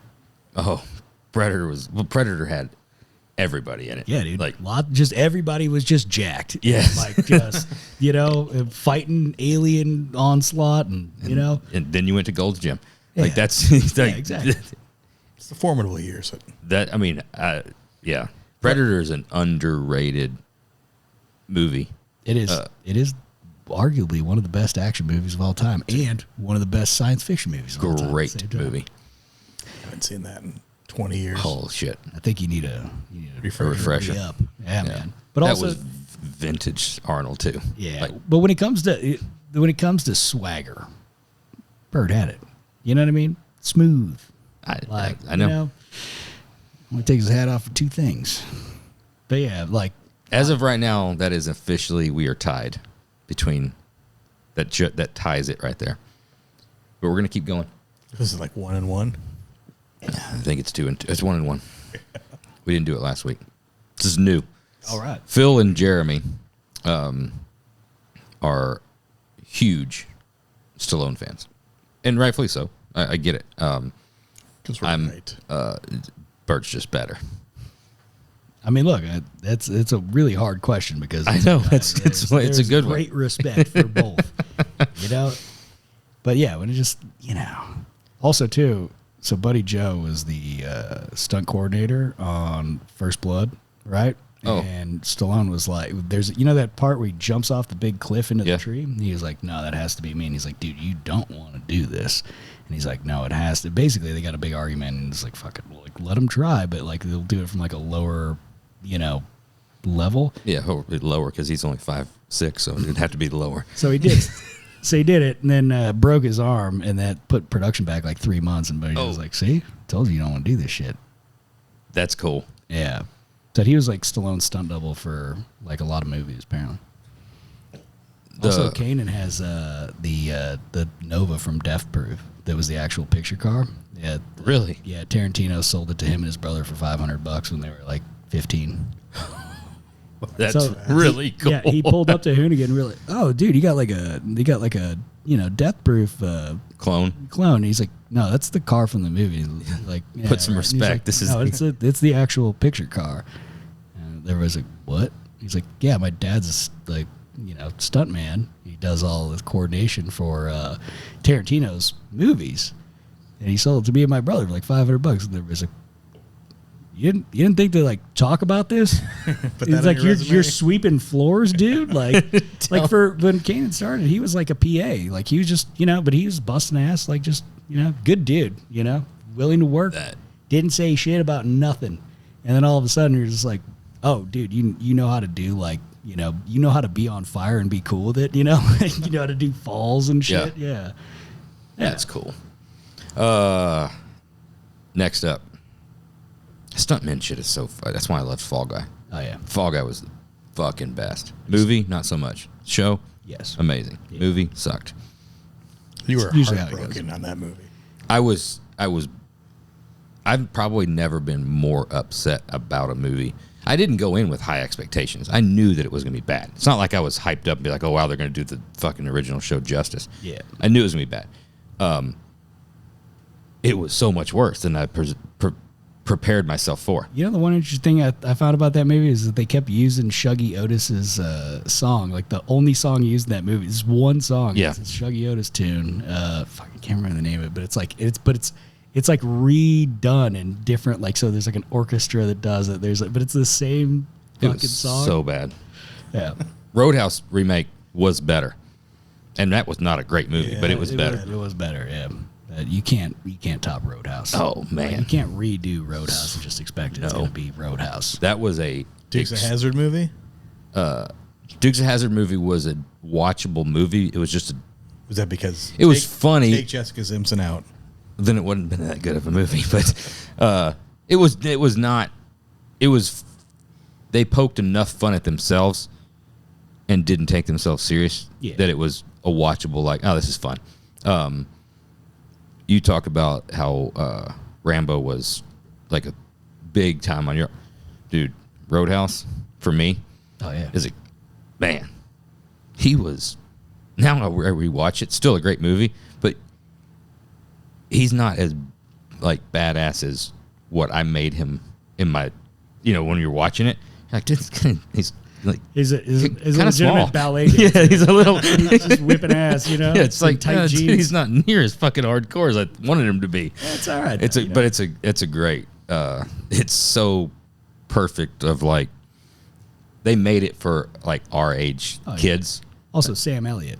Oh yeah, there's nobody better. When you're like making that movie, you're like, you know what'd be cool is, can we get Bigfoot? Let's get Bigfoot and run over the dealership. That's a clearly Midwest 4x4 was up the road from my house growing up, and so you'd always see it like because you could see it from Highway 70, I think. But yeah, like you just drive down, you could see the original. They had the old, the OG one with the big white what do you call those, like combine tires? Yeah, it's cool, man. Like monster trucks were a big part of my childhood. Yeah, they were. Everybody's childhood. Oh yeah, I mean it's just so wild. Yeah. Like, dude, the biggest fan roar I've ever heard in my life while on a microphone was doing Monster Jam in Angel Stadium, and I was just like, "Yo, 60,000 people like roaring is a wild experience." I just did the little we did some like interviews and stuff, and like me and Ryan Anderson did some stuff on like the broadcast, and then I did like the start your engine shit. You know what I mean? But like it was just like. Fuck, like 60, like a completely packed house at Angel Stadium, like every seat, like wow, crazy experience. And like that kind of like I can't imagine being like a band playing like some crazy huge festival, like or playing a big stadium somewhere like that. It was just like shit. It's a lot of people. I miss old monster trucks though when they had like late 90s, early 2000s when they had like suspension, and they would like they didn't have suspension. They would just bounce. They would have now they just straight up bounce. But in like Maximum Destruction, like it moved around, and you could have not articulation, but they moved independent of each other, and they could pretty go sure over they stuff. They run coilovers on Max D now. Really? I think it's one of the only trucks that actually runs coilovers. All the rest of them have like this big, hydraulic. It's like you got one setting. How you want to jump big? Well, you got to set it for that. Or if like you want to be fast, like you got to tune it for that. But it's like there's no real in between. But it's like how high are you sending it today, bud? Yeah, full send. And it's just. Yeah, those dudes, man, they don't get enough respect for how violent it is inside of a monster truck. Oh, it's got to be nasty. Dude, it is like CTE City, man. Like, you are just getting blasted, man. It's like it's rough, it's rugged, and like those dudes are getting the shit kicked out of them inside those trucks every night. And like, they're doing it for the love of the sport. Because like most of those drivers, they don't drive those trucks outside of like practice day before and then the race, right, or the event, right? Like it's not a lot of test and tune events. Like the Andersons have a cool setup. They got some shit. Yeah, and there's a couple of people that have like some of the privateers. They own their trucks, and so they can like go and run them and stuff. But like most of those Feld drivers, like they don't get to drive anything. They don't get practice. Yeah, they just like show up. They're like, okay, I got this one day, which is like one day is like I get like 2 runs to like figure out how the track's set up, like how tacky the dirt is, like how fast I need to stop before blasting into something, and like some first 12 rows. Yeah, those arena shows are like really tiny too. So small. Like, yeah. The truck's big. Yeah. And now they have like, it kind of sucks with like they have like limitations on stuff, like they can't do like Axis donuts and stuff at some points. Really? Yeah, I heard a couple. Size of the. No, it's like some, it's always comes down to like stupid lawsuit stuff, right? Like, somebody got, a speck of dirt in their eye up in like row 55, and they're gonna like sue for a few $1 million, and now Feld has to like basically, kill all the fun. Yeah. Always something. Yeah. Anyway, what was it? We got off track here. Yeah. You had another question. Yeah, we got more. Okay. We got more questions. Hit me with it, brother. All right. Next up. Let's see where we're going to go. We already talked about first car, so we're not going to go down that road. I want to hear your most memorable law enforcement interaction story. Okay. I got pulled over with some friends when I was younger, right? And we had just gone on a BEERUN, shoulder tapping, of course, because we were under the age of allowed to do that. And, I was in that Cobra, and, it was basically, long tubes, off-road X pipe and dumps. I know what it sounds like now. So, it sounded like a boat and it was slow as shit, right? Early 4-valve motor. But anyway, thought it was cool in high school. Was cool. Then I get pulled over, and they're like, oh, I was hanging out with some kids that probably shouldn't have been hanging out with, one of which they definitely like recognized, and they're like, these kids are up to no good. Well, anyway, they go and they're like searching the car and pop the trunk. Obviously, there's a 24-pack of Natural Light back there. Ooh. The natural Natty choice. Light. Yeah. And, but it was like, I remember the cop was like, hey, man, like, I know who you're with. You don't have a record. Like, you need to stop hanging out with these shitheads because they're going to fuck your life up, right? So he's like, it's like, do yourself a favor and do me a favor so I don't have to do anything to you. It basically gave me he was straight with me, but he was cool, right? And then he proceeded to make me open every beer and pour it down a sewer drain one by one. And, he's like, all right, go home. And I believe he made me leave the one degenerate kid there to, whatever. It's good advice. Yeah. And it was cool that, they did that. It was like, all right. Because I was like, I don't need to be doing dumb stuff, right? But he gave me give me a little break. Could have threw the book at me, did whatever. But it was cool, right? Did that degenerate kid go on to do great things? No, he definitely went to jail later in life. And see? Yeah. Cop was This right. is great advice. Exactly. We didn't hang out much more after that. You know Yeah. what I mean? But, it's like one of those things. You're a kid, you're just like, oh, yeah. It's fun. Yeah, the cool kids, they get to go to all the parties and stuff, but it's like those people are going to work at a gas station later, and you don't want to be doing that when you're 30 plus. Yeah. Unless you love it, that's cool. Unless you own the gas station. Do it hard, work hard enough and do it. But yeah, you got a son that's 18, and I remember going through those talks of like, dude, I know I sound old, and I know you think I have no idea what I'm talking about, right? And my dad told me the same thing, and I thought he had no idea what he was talking about. I'm telling you, like, look around and see the differences in the decisions they're making, and the type of people they are, and what they're starting to look like, and the constant trouble that follows. It adds up. Oh yeah, man. Right. It's one of the craziest things. It's funny. That's like I remember that exact same thing of being like thinking that my parents didn't, and then you realize like, oh yeah, they were kids once too. They did all this stuff. It's such a mind fuck to think about. We were talking about on cars, but now on kids wise, like I remember that talk at 16, 17 years old, and it seemingly like you might have known what you were talking about, but that was also like in black and white, like in the 20s. Like that had to be 75 years ago. Like, That's what do you know? You were growing up. I'm thinking that when my dad's telling me that, right? It seemed like it was such a long time before. Now I'm talking to my son, and I'm sure he's thinking that, but I'm looking at it as like, dude, it wasn't that long ago. Like it was 25 years ago, and I was making some really bad decisions, right? Right before you came on, I was making some bad decisions. So it doesn't seem like that long ago to me. So I know what I'm talking about. But to him, he's like, yeah, that was like 100 years ago. Oh yeah. It's really weird to think back and be like, oh, I graduated high school 20-something years ago. Like, oh, God, what happened all that time? Yeah. I saw one of the like going to a liquor store and like you can't purchase liquor before this date. Like, fuck, I graduated college before that date. Yeah. Damn, I'm old as shit. I know how you feel. How old are you guys? 44. Okay. 46. Okay, cool. I'm coming up behind you. All right. I'll be 40 this year.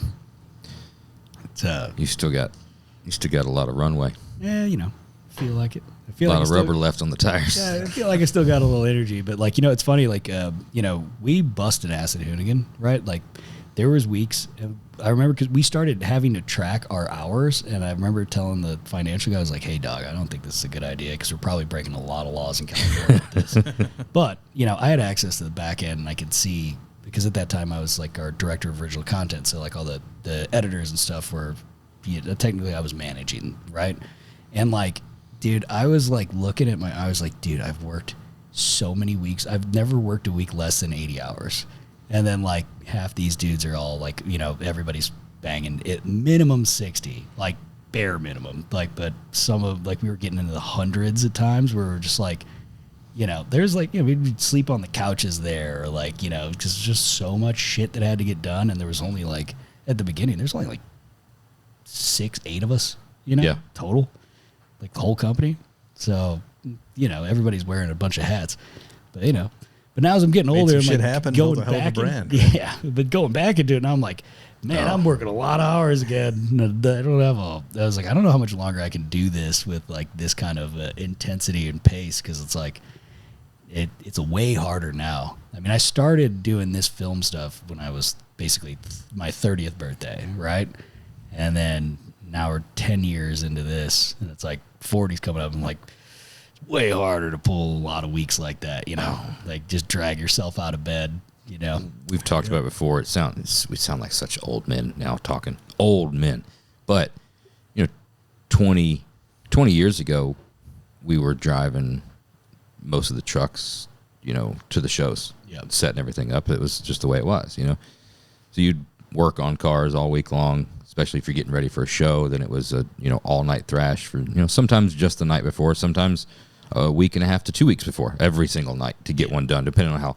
Then you load it up. You try to give it a little quick cleanup. You load it up. You strap everything down. And you get other stuff. Then you hop in the truck. You do a little quick whore bath at the shop. You know, a wipe down.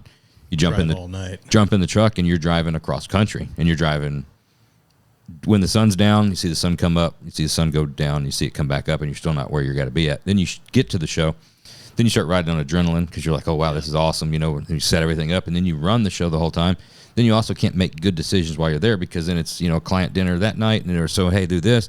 Then you stay out too late drinking. And that was just a thing, right? Yeah. Now, like, the thought of doing it. Like getting on an airplane's like, oh, fuck, there's work. Dude, it was the other night. There was the other night I was driving home, and it was like 8:30, and I'm like, oh, man. My eyes are getting heavy, right? And it's not even dark out. I took Blaze to the UFC fight last weekend here in Chicago, and it didn't get over till late. We didn't get home till like 2:30 in the morning. And I'm in there. It was like main event, crazy, wild experience, you know, thanks to Joe for the amazing tickets. And I'm starting to doze off there, and I'm like, holy crap, I got to drive like my son back an hour and a half, like through the city. Like, I don't know if I can make it. Then he called in sick on Monday. I did not. You didn't do the you take the wheel, kid. Yeah, I was going to. He would have gladly. He's pretty trustworthy. When I was when I was like 8, 9, my grandpa used to do that to me in the plane. Like, so my grandpa had a little like 2-seater prop plane, you know. Oh yeah. And he'd be like, if I doze off, keep to this heading, and then he would inevitably doze off because he'd be just drinking all morning, and like. I flew that dude's plane so many times where I'm like, I have to wake him up like, hey, Grandpa, I've been flying for like 3 hours. And you're like, oh, shit. He was like looking around. Like, we're in Nebraska. Yeah. Like, oh, we ain't got enough gas to get back. He's like, well, it's like looking at the river, you know, because we'd like, you know, trying to track the Mississippi going down from like St. Louis to Memphis, you know. Yeah. We'd be like, I feel like we've been going a little too long here, you know. That's nuts. Or like, I've never even heard anything kind of close to that. I'd like to be like, oh yeah, I can relate. Not even. My grandpa was an animal, man. He was a good dude. Mean son of a bitch, but you know, like he meant well. Yeah. And it was fun, man, because he's like as a toddler, and like he'd always like take me on his motorcycle and stuff, you know, and like jam me around, and, like try to like show me off to chicks so he could like try to, you know, take him back. Yeah, there was one time we went to so much. We went to my Aunt Ida's house in. She lived in California because she married this dude who invented the pacemaker. Wow. You know, but not afterwards, but you know. Yeah. Anyway, but so she was well off, right? And we all went out there to visit, and she had this like she had a couple like perfectly restored cars. Like it was like a '57 Thunderbird. And she had like an old Packard that was like immaculate, right? And so like my grandpa, one morning, he's like, Zachary, wake up. I'm going to take you. We're going to take you in the Thunderbird, right? And he's like, all right, cool. So we're going to go for a ride, right? And like he drives me up to this coffee spot and like parks out front. And he's like, yeah. And he's like using me as bait for chicks. Like a puppy. Oh, man. That's how most people use puppies. The dude was a perpetual coxman for his entire life. And But, you know, he did well. Like, you know, Yeah. in picking up chicks. Good for him. Yeah, R.I.P. He wound up he passed away in that plane. He was doing stunts over my uncle's house on Mother's Day, and the crankshaft broke. No way. Yeah, he had to roll it over to dodge another house that was kind of up on this hill. So basically fully inverted, went through a patch of trees and it ripped the wings off. But the fuselage made it, and he slid across a gravel road into an open field, and there's one tree in the field, and it just hit the tree. No way. Yeah, it was kind of wild, but it's real sad, because it was in front of the whole family, right? But when I would always hang out with my grandpa, he would inevitably tell me almost every time, it's Zachary, if I die on my Harley or in my plane, don't you be upset, because that's the way I want to go, Wow. Yeah. He'd had a bunch of plane crashes and stuff, from running out of fuel, he landed on the highway so many times. or just landed in random fields and Is stuff. he a stunt guy too? Not professionally. Dabbled in it. Didn't get paid for it. Just pro bono. Just for the love of the game. Dude, that's awesome. Yeah, he's a hard dude. He grew up in the Depression and shit as Okay. kid. So eating out of dumpsters and stuff. So he didn't have a whole lot of trust for banks, and didn't have time for bullshit. And he really liked fistfights. Really, really liked. And you're telling me you didn't pick Burt Reynolds? You picked Stallone? Dude, I'm saying fist you gave me that's a loaded deck, man. It's not it's not the same thing. If I was picking a cool, You're just describing old Burt Reynolds. yeah, basically. That's what your granddad was. To Yeah. me, in my mind, that's what I see. If Burt Reynolds had actual confirmed kills, that'd be my grandpa. Yes. So, yeah, man. It's funny how I was watching. You ever watch 1883? Yes. Yeah. Okay, so Sam Elliott's character in that show, I was watching it with my girl, and I'd watched this shit before we were watching. I was like, holy shit! It's she's like, what? It's it just reminds me of my grandpa Ray. That's exactly. I was just real, way too hardened. You know what I mean? Just grizzled human. Yep. So yeah, good dude. Also, great painter. Man, he loved metal flake, dude. He'd paint, all his shit was immaculate metal flake. And sadly, when he passed, his friend was with him, so there was a wrongful death lawsuit. Oh. And he had the two things in the will that were supposed to be mine were the plane, and he had a 59 Cadillac Eldorado. Or not, Coupe de Ville. Okay.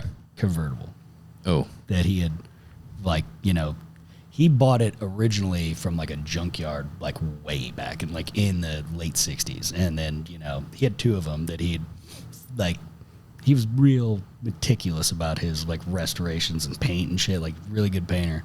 And so he said he had a black and white one, and they were the only two garages he had were taken up by these absolute land barges of two-door cars. I can't believe, now that I think about it this day, it was who thought it was a great idea to you know what, we're gonna make this coupe 28 feet long. Yep. That'll be nice. 40-foot long 2-door. Bigger than Yeah. everybody else's. I almost bought a later Coupe de Ville from this dude because I was like, oh, it'd be sick to just have one. This is like a boxy one, so 80s. Yeah, but it had it didn't have the crap motor in it.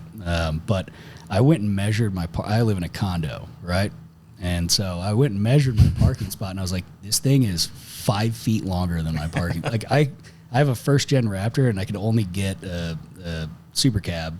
I couldn't even do a 4-door. There's just no way to fit it in that spot where it wasn't just way hanging out, and it's back against a wall too. So I gotta when I pull in, I gotta go down one alley, and then I gotta back it down all the way down the other aisle and wedge it into my spot. What year blue one did you have? It was a 65. That was 4-door cool. hardtop. Yeah. Badass car. I say we did a 60 convertible, and I drove it home one night and pulled it into my garage, and then got out, and there was 3.5 feet sticking out past the garage door. Oh, this ain't And gonna the work. front bumper was almost on the drywall in the front. Uh-huh. I'm like, my wife's SUV fits, but this 2-door is 3.5 feet too long. It's stranger. How is this bigger than an Expedition? Yeah. Yeah, it's wild, man. But man, there's something untimely. It's timelessly cool about Cadillacs, like early Cadillacs. And like, by the way, what did they use for leather? Because like when I see so many old caddies that like seem to have like original leather that's just barely even cracked. Just old cows. I just think that they were taken care of a little better than other stuff. Yeah. Oh, have you ever stripped one down to bare metal? They're fucking brazed together in No, I meant million pieces. The car itself, once somebody owned it, they were taken care of. Yeah, everyone has been in 10 accidents, and there's like 16 different I think quarter they were patched in. built that way from the factory. But also, it seems like, you know, like the thickness, like the, I don't know if the gauge of the leather, I don't know what you would call that, but like it seems like it's like this thick. Like it is like a actual, like, I don't know how it is even is, but it's like it just seems like way more dense than whatever leather is used kind of like to modern day. Yeah. That's interesting. We'll have to find that one out. Somebody do some research on that. We'll have to figure Comment that one out. below. Yeah, so what do we have for other questions, man? We keep sidebarring. That's it. That's the last question. That was it. What was it? What was the last question? The last remember what the question answer was law enforcement interaction story. Oh yeah. Yeah. That kind of snowballed. I got some good one. I got a bad law enforcement interaction. That was That's actually what we were hoping for. Yeah, I was hoping for a bad one. Well, that was that was a arrest that allowed me to not be in the Naval Academy, or not Academy, but OCS, right? So we're having this bitch and kegger, right? And you know, fun party, having a good time. You know, they think this is like the first summer after college, I think, right? So like all the friends are back, you know, or you know, we got a couple kegs of really like Keystone Light or something, you know. Yeah, and then The good shit.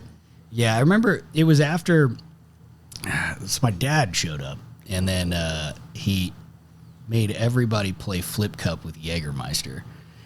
And well, after that, it seemed like it was a really good idea to, like, you know, light off all these cars in the driveway, right? And like the house, it was, you know, it's kind of back far away from a lot of the other houses, right? So, you know, it was also a pain in the ass to get to because you had to like snake through this subdivision.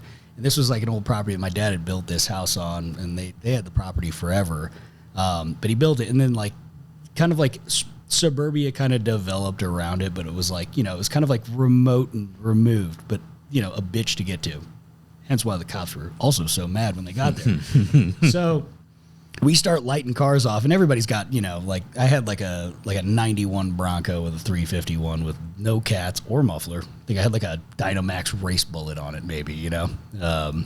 And then like, you know, all my buddies like Trans Ams and Camaros, you know, a lot of fourth gen stuff because this is, you know, this is early 2000s. Speaking like, your language. relate. Yeah. Love a good fourth gen. Yeah, and you know, a couple other cars, you know. So we're and the driveway is also freshly blacktopped. Sorry, Rhonda, but real long, and there's a grade to it, so it was kind of prime for doing this, right? And so we start lighting all these cars off and have a good time, and then you know, my buddy Ryan is in his black Trans Am 4th gen, and he finishes his burnout and is rolling out, and then as like there's a big cloud of smoke, and I see his taillights like disappear off, and then I see him like just go way further. I'm like, why is he turning around? And then all of a sudden I see the police lights coming through the smoke, and I was like, oh shit. So I was like, all right, party's probably over, you know. So they came in, and I was like, guys, sorry, yeah, I apologize about everything. You know what? I'm glad you're here though, because we got to get all these people out. You know, it's getting a little rowdy. So you know, and I'm trying to be like cordial about the thing. And these police officers were pissed, right? I don't know what was going on, but like, I think also at the time I used to say dude and man. Like that was how I started every sentence and ended every sentence. I was like, dude, I am so sorry, They man. don't like that. You know, and he was like, you will address me as sir or officer. And I was like, dude, nope, I'm sorry, sir. You know, he's like, what the fuck did I just tell you? You know, that happened like 3 times. And on the 3rd time, this dude kicked me in the back of the knee and like just dropped me to the asphalt, you know, like just knee to the back, handcuffing me. And like everybody's like running. And like, by the way, there's the driveway, and then there's all the grass, right? And a bunch of people are parked in the grass. So there's people just burning out, trying to get out, just leaving ruts in the grass. And I was like, oh no, this is not going to be good for tomorrow. You know, I didn't anticipate this part of the cleanup, right? But also I was like, why am I getting arrested here? You know, because I had thrown parties before, and when the cops came, they were like, "Well, you guys just keep it down," you know, because like typically, you know, we weren't like the music we were playing was like Skinner, you know what I mean? They're like, "Hey, you guys are all right." Just, you know, we like the first time they ever had the cops come, they're like, "Hey, we know you guys are probably all of age. You just got to turn it down a little bit." And we were like, "Yes, sir." Appreciate that. Yeah. So like, yeah. Anyway, I wound up getting like taken in, you know, thrown in the drunk tank or whatever, you know, like the holding area. So there's like a big. Was it public intox or disorderly? No, it was they Saying dude, man. Yeah, it was dude man. Dude, man. Yeah. It's a misdemeanor. It's fine. Basically, my dad's friend picked me up, and he had a laugh about it, you know, and he's like, "Man," it's like this is kind of funny, right? But realistically, like there was this crazy ass police report written up that was like super fictional. Like there was a lot of stuff in it that was like, there's no way that happened, right? And I don't know what was going on with these dudes, right? Because I've never, up until that point, I'd never had like a legitimately bad interaction with police. You know, I'm always very respectful. My grandpa was the chief of police of our town, like that I originally grew up in. You know, so like I don't fuck around with cops. You know, yeah. Like I know they got a hard ass job, and so yeah, like basically, it wound up getting like completely tossed out because they're like, this is. Like, it was almost like they went really out of their way to draft up this, like, almost, like, comical police report, you know? But, yeah, it was... I don't think I'm telling it funny enough because, like, this dude was so mad that I kept saying dude and man on accident. But I had, you kept saying it. I had done a couple keg stands, and, you know, I think that, you know, I didn't notice that I was saying dude and man. You know, it's also hard once he draws attention to it. I mean, it's like mole. Roaz. Yeah. So yeah, that was not cool. But also, you know, it was a great time. And then later, you know, tried to clean up everything. I had to like reseal the driveway too. And like I'm trying to do this in like a panic rush because my stepmom was out of town. You know. Yeah, it's hard to cover up the burnout marks. Oh, well, my Bronco dug into the freshly done. Oh. So it actually left like a rut, and so I had to like figure that one out. But then like quick patching. A couple of weeks later, my little sister at the time was like, I don't know, like 3 or 4 years old, and she had like I kept the party downstairs, like in the basement, you know, and then the walkout where there was like the yard and stuff. So I didn't let anybody like go inside the house because you know what happens when that happens, right? Yep. So like. All of a sudden, my little sister finds like a 6-pack of beer in her like play school kitchen set, like it's in the oven that somebody like stashed there to like bail, and but she like was like, "Mom," like you know, showed her, she's like, "What the," you know, good times. But yeah, that's probably like I guess one of the. It's not. I've never really had like some bad ones, you know. I try not, you know, I do dumb stuff, but I don't try to like. Get myself in trouble. Right. You know? It's the best way to be. Yeah, should be. Got to be respectful, too. You have fun, and then once you get caught, you're like, yeah, I'm caught. Yeah. You know. And you could probably do without the knee kick and the taking to the ground. No, that didn't feel very great. But I've told it before. I've told it many times, though. I've got great respect for police officers. I have a lot of them in my family growing up. I've unfortunately had some altercations. I will say this over and over and over. A pissed off cop is the worst, and there's no change in his mind. No. Once he's pissed off for whatever reason, right or wrong, they generally never be like, you know what, I'm having a bad day. Yeah. You know, let's start this one over. It's once they're pissed off and they decide they're pissed off, you're just the best thing to do is go along for the ride because you're going along for a ride. How did you learn that? Yeah, let's talk about that. Let's expand. I've told the story before. Well, I haven't heard, so yeah. Josh just likes trying to prove them wrong and prove his point right. And oh yeah, that one was I started out extremely respectful, and then it kept going and it kept going. And once I realized that there was no changing his mind or calming the situation down, then I got a little agitated at that point. You hit the fuck it button. Yeah, I hit the fuck it button.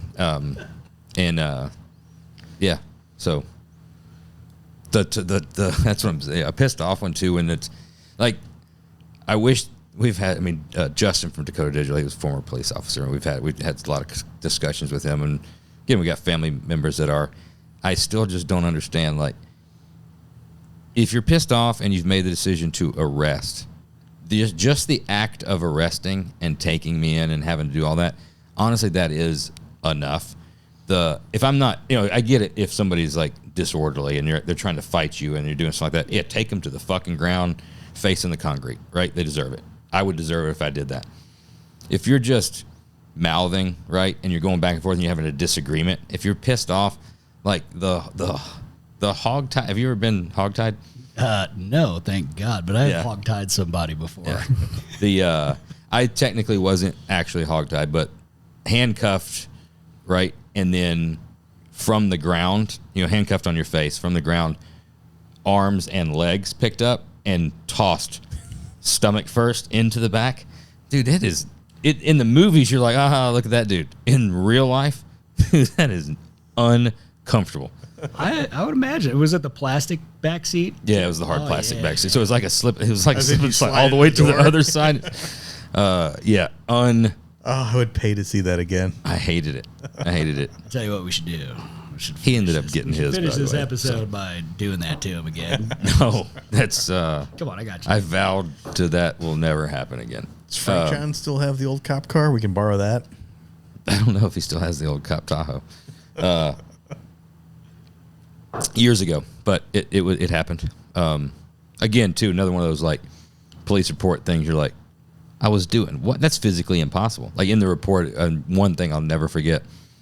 He wrote in there, which pissed me off more than when I decided like I'll spend every dollar I have. I'm fighting this just because this is stupid. I was sitting on the window ledge of the door of this Camaro doing donuts in the street at approximately 100 miles an hour. I'm like, all right, we got to, first of all, it's like, I'm good, brother. But yeah, this was a 6-speed 1969 Camaro convertible that we were delivering to a customer. Like, you don't understand. Like, first of all, that can't happen for all these reasons. And I pulled the ECU data, pulled up like, hey, look, this is exactly what was happening at this point in time. This is the RPMs that it hit. This is the speed that it hit. This is all this kind of stuff from time to time. Oh, man. Did you pull up a data log? Yeah. Hell yeah. And then that didn't work. And I got convicted. And so then we had to go to appeals court after that. Damn. Yeah. I was going to say, that's really impressive. If you could do a rodeo donut at 100. And then like, dude, think about like, now you're saying 100. Was it wheel speed 100 or was the vehicle moving 100? Because that's two different things. And also impossible by me sitting on the window. Like, why would you go through everything? Like physically sitting on there, taking pictures, taking measurements, showing like all this. Oh, it was wild. It went on for like 2 years. Jesus. Yeah. I was gonna say you'd be legendary if you could pull that off. It's. I don't think anybody's been able to. I've seen some close coming back to the sideshows. I've seen some close. You get in the passenger side doing it when someone else is driving. Exactly. I've seen a lot of those. But yeah, not. I'm like, dude, you have no idea what you're talking about. Yeah. He got his though. It was like after everything was done, got everything handled. I had a pistol on me too, so that got yanked, right? So I had to go through all that, finally get it back. He got drunk, got into a fight with his girlfriend. She calls the police. He's still a police officer. Yep. Calls the police. He freaks out, hauls ass and leaves. High-speed chase, 2 counties, wrecks out, catch him, everything done. Damn. I'm like, man, that sucks to be you. Well, some hard lessons sometimes have to get learned. Yep. Yeah, man. Well, dude, boys. It's been fucking amazing. This has been fun. I hope you guys enjoyed this as much as I did. I hope you enjoyed it because this was a really, really good time. Yeah, man. We got to do some more. You know what? I want to take you guys out in my Hoopty K5 so you can see what it's like when something's super unhinged and doesn't work well, because I feel like, you know what, that'll just put a real good stamp of approval on all this great work you're doing. We have got to do it. We're doing a SoCal trip and some recording in either late September, early October. Okay. So we're gonna be out there. Let's we got to go. do some stuff out there, so that we need to set it up. Oh man, you know what? The blower truck might be done by that. Depends on how fast wiring gets done, but yeah, come on out. Get after it. If not, we'll have to hang at SEMA. We'll have to figure out how to put something together. I know you're gonna be busy all day long. Well, we'll make it happen. We'll make something happen. Not a big deal. Zach, it's been awesome. So, Mister Zachary on Instagram, Yep, like anybody doesn't already know that. Mister spelled out MISTER_ Zachary, and then on YouTube it's Mister Zachary no underscore, all spelled out. Yeah, if you guys want to check it out, I built some cool stuff. It's mostly V8, mostly way overpowered, mostly way undersecured. So if you like that, It's fun. It's the fun shit. Yeah, and then you know what? We got we're finishing up a couple here once I get back, the Turbo Escalade, the K5. Had some sensors go bad on the dyno, which that episode will come out next week here. But yeah, we got a new. It's got a 572 in the K5. Yeah, just refreshed it. It's got some really big heads. Get your headphones down. Probably it's going to be. You pull the front wheels yet? Tires? No, it's got the suspension and frame soaks up a lot of the initial hit, which is kind of nice. That's the only thing that's saving that 12 bolt from exploding. And yeah, that's something that Paige, my landlord, threw together for what the hell is that, quail? Oh, that's cool. Yeah, but yeah. There's the fresh big block. You can hear it chopping in that other one. But yeah, yeah. Then we got to get my 2-door Tahoe. We're finally getting that back together.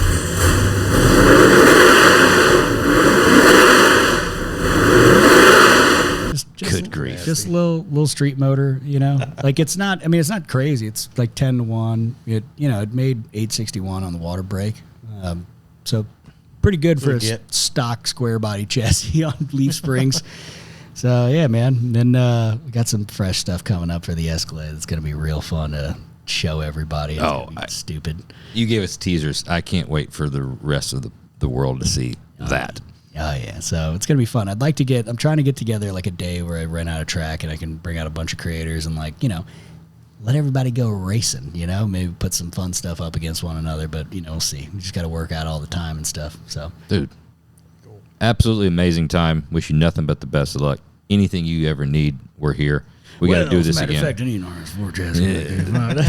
We can. Is that thing going to go on? You're just going to still keep working on it? Yeah, man. I can't get rid of that truck because I sold Boomhauer to Hoonigan when we got in a pickle with COVID, and we lost all retail sales, and we were like, we need to bump up online sales. So Brian was like, I think we should try to do one of these giveaways. We should do it with something that people have been able to follow. So we used my truck as a test bed, and it was at the same week that Ken had asked me to move up to Utah. And then I found out, I was like, well, I can't rent anywhere up here because all the vacation rentals are gone. So I had to buy a house. But then it was the exact same dollar amount that I needed to put for a down payment on a house was what Brian, Hoonigan basically gave me for my C10. And I was like, this is divine intervention here. Yep. So either that or they planned it, kind of strong-armed you? Not really. But, Brian didn't want me to. It's like we had so many people. We only had like a few people. So it's like losing somebody. Yeah. Meant like shit. We're losing, you can't, it's hard to replace that when you only got like a very small crew. So, but, Ken needed a team built up there and he needed the support. And we were doing it from LA, but it's like really hard because the dude moved like, shit, when I moved up there, we did 300 plus days a year on the road, like traveling, plus like doing a video every week, plus racing, plus doing like launches, doing new merchandise lines, doing all this other crap. So it was like there needed to be support up there too, So it just kind of it worked out. But yeah, I was kind of bummed. Yeah, I missed that truck, and I always wanted a K5 when I was a kid. So this is like it's really like. It would be very tough for me to let that thing go. So I want to keep it, I want to evolve it and, eventually get it to where it's like not, doesn't have like the hooptiness part of it. I want to keep the body looking right. Yeah. Like same, but like it would be cool to be able to rely on it a little bit, for stopping and turning. Well, I mean, some people now. I'm sure there's something to, figure something out. No guy. Yeah, right on. Well, guys, I appreciate it. Thank you for having me. I think we went 4 hours here or something, but hey. That was a long one. We did it. Did we? 325. 3? Oh, shit. All right, let's go. We cranked it. All right. Well, Dude, it's been awesome. hey, I appreciate it. Thank you. Hell yeah. Thank you very much. All right, let's go do some burnouts now. Go to oilandwhiskey.com, get your merch, and make sure you check out weathertech.com for all of your needs. We talked about it. You're a cup phone guy. I actually got some new mats on order that be coming. You WeatherTech guy? I buy it. Yeah. Yeah. I'm not like sponsored or anything by them, but that shit is nice. It's the And it's the made in fucking America. best. Yeah. Like, Right down the road from us. Oh, really? Yeah. It's Yeah. an insane facility. Right on, man. Hey, shout out to WeatherTech. Also, you know what? They're keeping it real with, like, the WeatherTech girls and the stuff they do for racing, He knows what he's doing. Yeah. I'm he would Keeping the he would dream alive. fit right in. He would fit right in. Love that. Or we'll see you again next week.